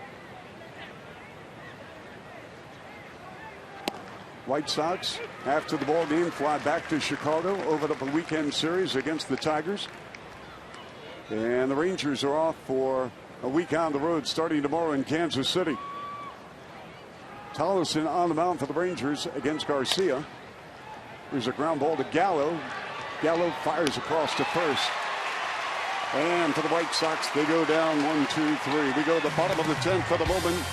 Rangers coming to that will return on Comcast Sportsnet.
Who will return very shortly to the White Sox broadcast booth where he belongs. And it's been a pleasure working with Steve Stone over the last couple of weeks. And Steve, here we are, bottom of the 10th at a 1-1 ball game. You don't find too many times when you commit 4 errors in a game and it's still 1-1 and you're in extra innings, but that's where the Rangers find themselves. So it'll be Moreland, Andrews, and Gallo to face Daniel Webb, who threw a very strong bottom of the 9th inning. Moreland, Andrus, and Gallo, as you mentioned, Steve, at the plate here in the bottom of the 10th. Webb on the mound for the White Sox. There's a ground ball off the mitt of Sanchez, and it's going to put the leadoff runner out here in the bottom of the 10th. It's going to be a base hit.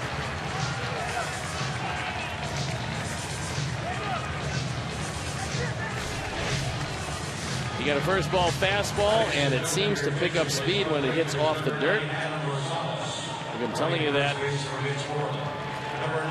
about those bounces off the dirt as Adam Rosales comes on carrying with him the winning run, and he comes on the pinch run for Moreland. And if this game is still alive, he'll play first base in place of Moreland. Andrus is 0 for 3. He struck out twice. He walked once. So Rosales on to first base in a 1-1 ball game here in the bottom of the 10th. Well, now you figure he's going to be butting him along. He's got 4 sacrifices this year. The pitch from Webb, and he goes to first.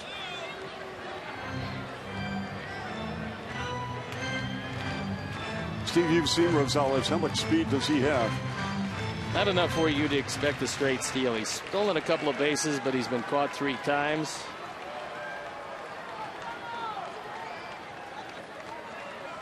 The pitch from Webb. Andrews can't get the bunt down. Foul.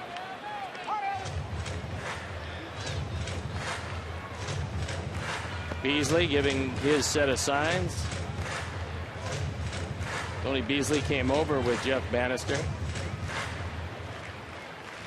Adam has 10 career stolen bases. Not getting a real good lead at first. Webb, the 4th White Sox hurler tonight. Texas with 10 hits, the White Sox with 6. Rosales on at first base. Pinch running for Moreland. No balls and a strike. Nobody out here in the bottom of the 10th. 1-1. This time Andrus is actually doing it as he should, which is you square around, you put the bat out in front of the plate, because when you make contact you want it in fair territory. And this push bunt, he's at least trying to get on the first base side. Runner off. Here's a ground ball to Ramirez. Steps on the bag and then throws to first. The runner at second, Rosales, is safe. They took the bunt off, went to the hit and run. And Alexi pointing once again to the dugout. So the hit and run on, and it's hit right at Ramirez. He doesn't get to the bag in time. So that is the winning run out at second base as Bannister tried in a shifting infield to get the ground ball through, and he brought Ramirez right to the bag, but couldn't get there in time. And the White Sox have elected to put Gallo on at first. Crowd doesn't like it. The young story of the phenom of Joey Gallo. Sure, they wanted to have him with an opportunity to perhaps win the ball game here and have his legacy of all 3 days grow deeper and deeper in the hearts of the Ranger fans.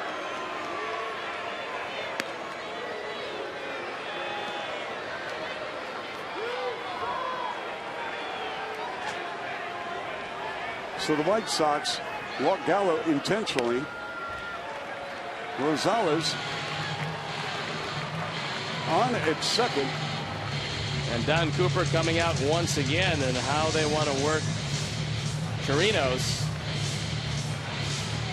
who had a base hit against Daniel Webb last time he faced him. He got a fastball inside, drilled it into left field.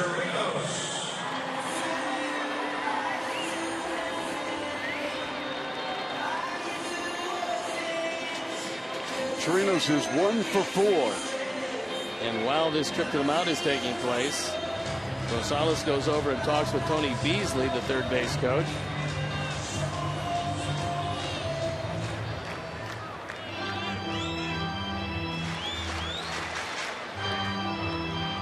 Dana DeMuth goes out and asking Don Cooper if he's talked enough. Answer apparently is no. Now he's walking back.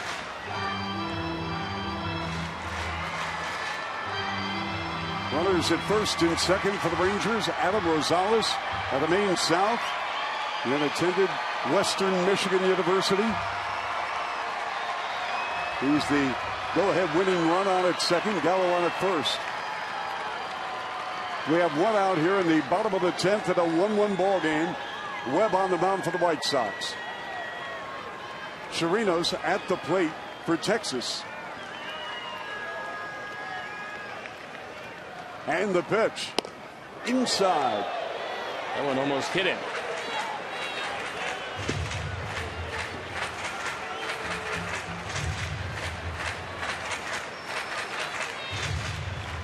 Mielke is playing a fairly shallow left field, and on a base hit, he'll have a shot at Rosales. The pitch. 1-1. And Garcia is playing a very shallow right field.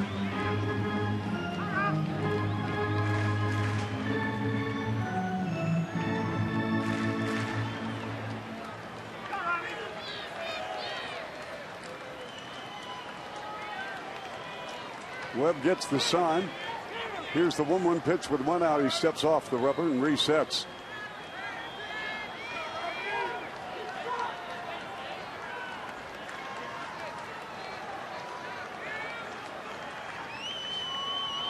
One and one. That's going to be a line drive caught by Sanchez. Step on the bag. That's a double play for the White Sox. Carlos Sanchez. And we go to the 11th, folks. Don't you leave us. I know you won't. Chuck and Steve with you here at Arlington, Texas, at a 1-1 ball game.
Your wild side.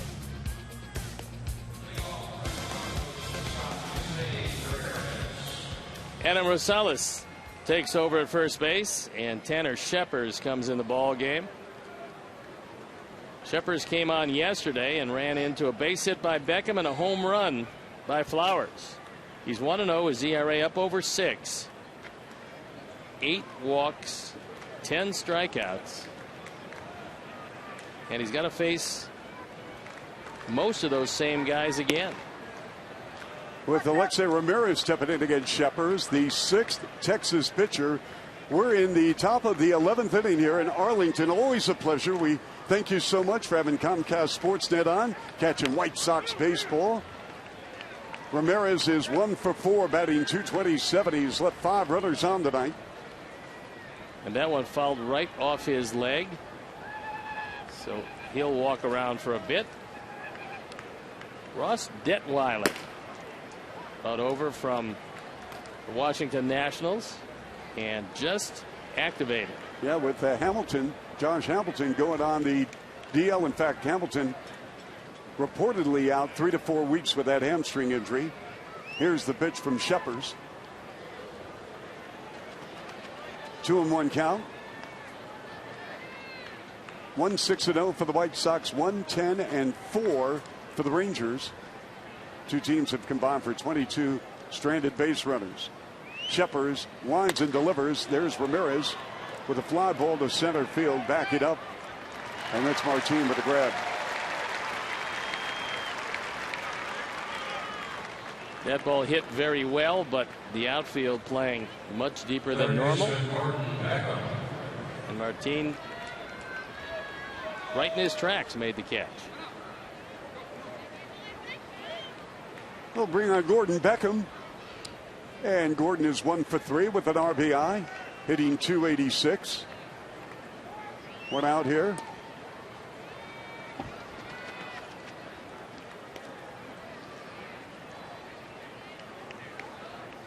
We've seen just about everything on this road trip, Stephen. I'm kind of digging it. It's been entertaining. There's been some great defense. You always like to see a little more offense, but there's been some of that. And the Sox would like to see a little bit more here. White Sox with a quick turnaround. Same thing with the Rangers. They've got to go to Kansas City. Kansas City lost the ball game tonight against the Indians. There was rain, and it was an 8-inning final. The Indians winning 6-2. 3-0 pitch.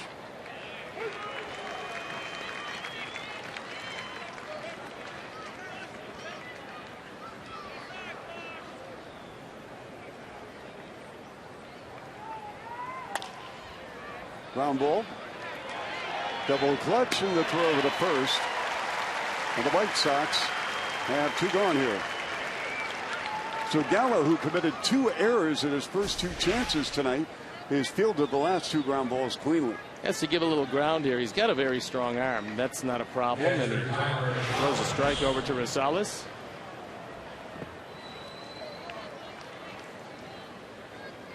So Tyler Flowers 0 for 4. He's stepping in now with 2 outs in the 11th.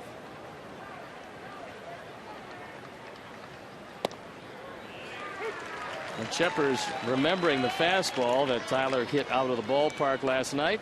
Starts him off with a breaking ball. Now he wants an inside fastball.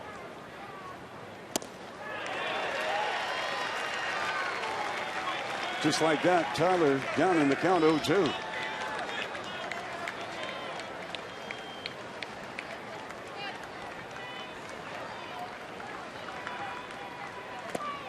Swing and a miss. Tyler strikes out.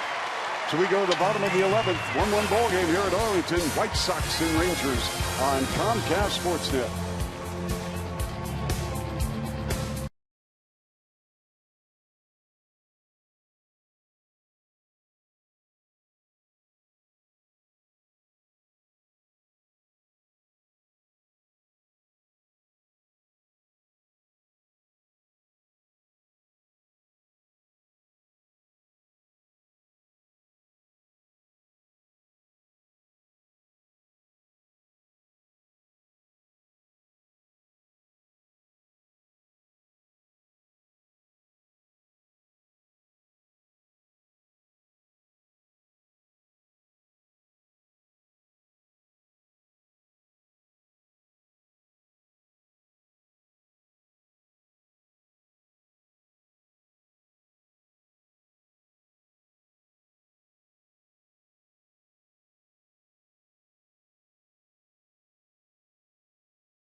And you can probably bet that one of those guys is going to be trying to lay down a bunt and get aboard. Yeah, and Steve, Martin and Alberto, the number 8 and 9 hitters, they've combined for 3 hits tonight in 8 at-bats. 3 hits, a stolen base. And with the Shields, he's got 2 hits and a stolen base. But when all is put into a hopper and spit out, it's still a 1-1 game. 22 left on between these 2 teams. Jennings with the 8 earned runs, 9 hits allowed over his last 6 outings. He's on the mound now for the White Sox against Leonys Martin, the center fielder for the Texas Rangers. We're in the bottom of the 11th. It's a called strike. We understand the Golden State Warriors prevailed in overtime over the Cleveland Cavaliers.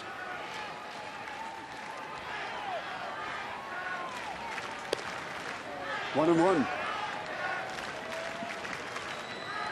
I love you, Steve, and I've had a blast over the last 2 weeks, but in my heart, the Bulls should be playing.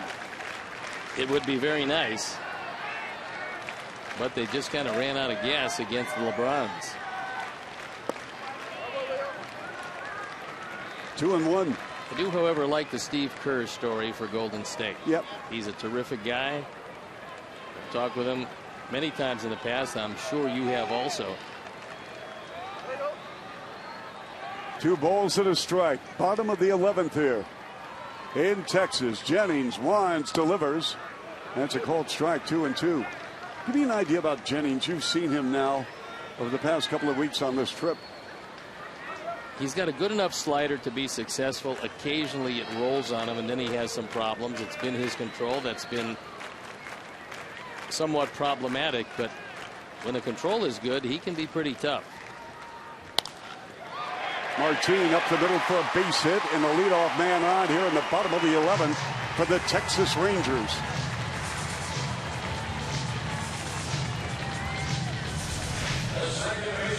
Martin stays right with that fastball, and he takes it right back up the middle. And big speed aboard as Martin winds up with his 3rd hit of the night. And he's on first, representing the winning run.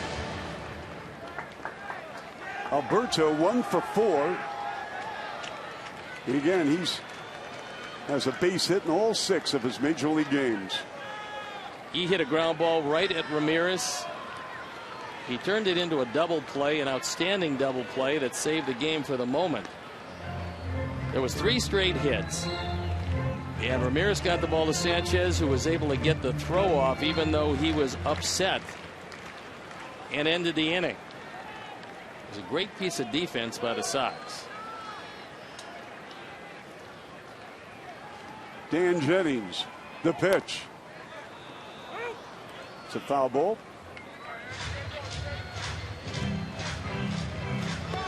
Steve, as you mentioned throughout the last 2 weeks when I've worked with you, the art of bunting.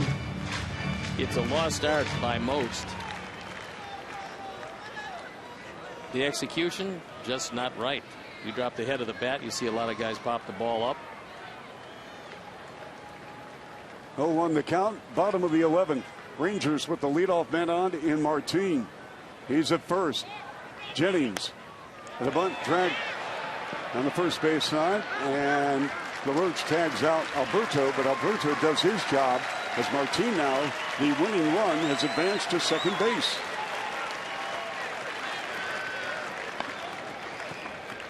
That time Alberto with a good bunt. That's his 2nd sacrifice, and that one hugged the line. Adam certainly couldn't risk letting it roll. It was not going to roll foul. That's one of the things that players do when they start a series. They roll a ball down each foul line to see which way it rolls. Every park is different, and now they're going to walk the Shields. His run doesn't mean anything.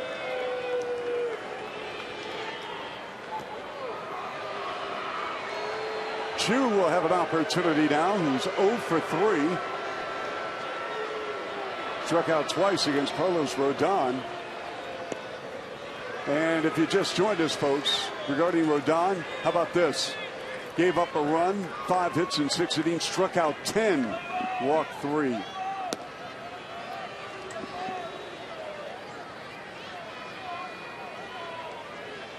Bottom of the 11th, 1-1 ball game.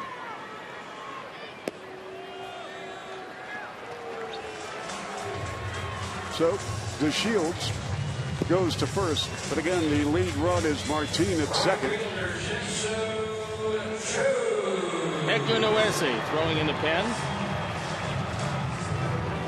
and Don Cooper coming out once again.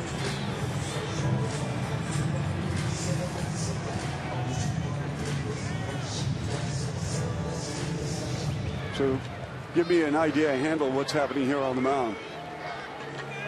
Well, one thing, he's allowing Nuese to throw a few more pitches to get loose. He's getting loose for Rosales.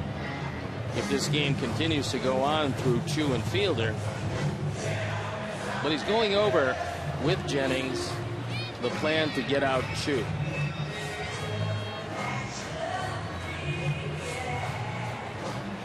Tyler Flowers knows it, obviously, but Jennings hasn't heard it yet because he's just coming in the game. He's going to face him for the first time.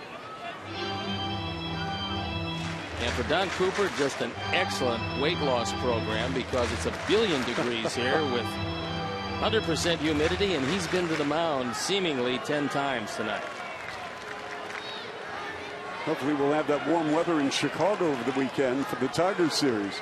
Here we have one out, bottom of the 11th. Runners at first and second for the Rangers. Martin at second, DeShields at first. Chu at the plate against Jennings. And the pitch. 1-0.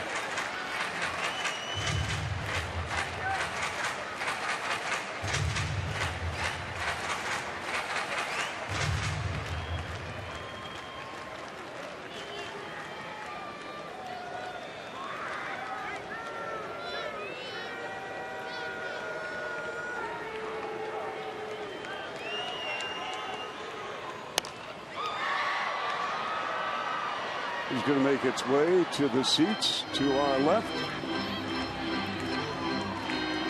A ball and a strike.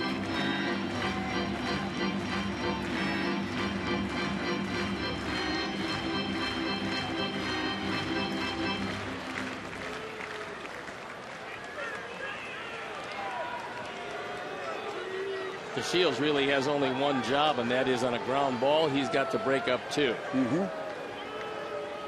1-1 pitch with one out. And there's a base hit in the hole. Martin rounds third, and he scores the game-winning run here for the Texas Rangers. And the Rangers with a walk-off win it in the bottom of the 11th inning, 2-1. Well, unfortunately, the Rangers had a few opportunities and cashed in on their final opportunity. Chu with his 26th driven in. And a very difficult series comes to an end with the Rangers taking 2 of 3. So the game-winning hit punched through the left side of the infield. The Sox will come home 5-6 on this road trip. And Texas will win one in extra innings. So hard fought, but unfortunately on the short end of this one. Yes, sir. Tough loss for the White Sox here in extras.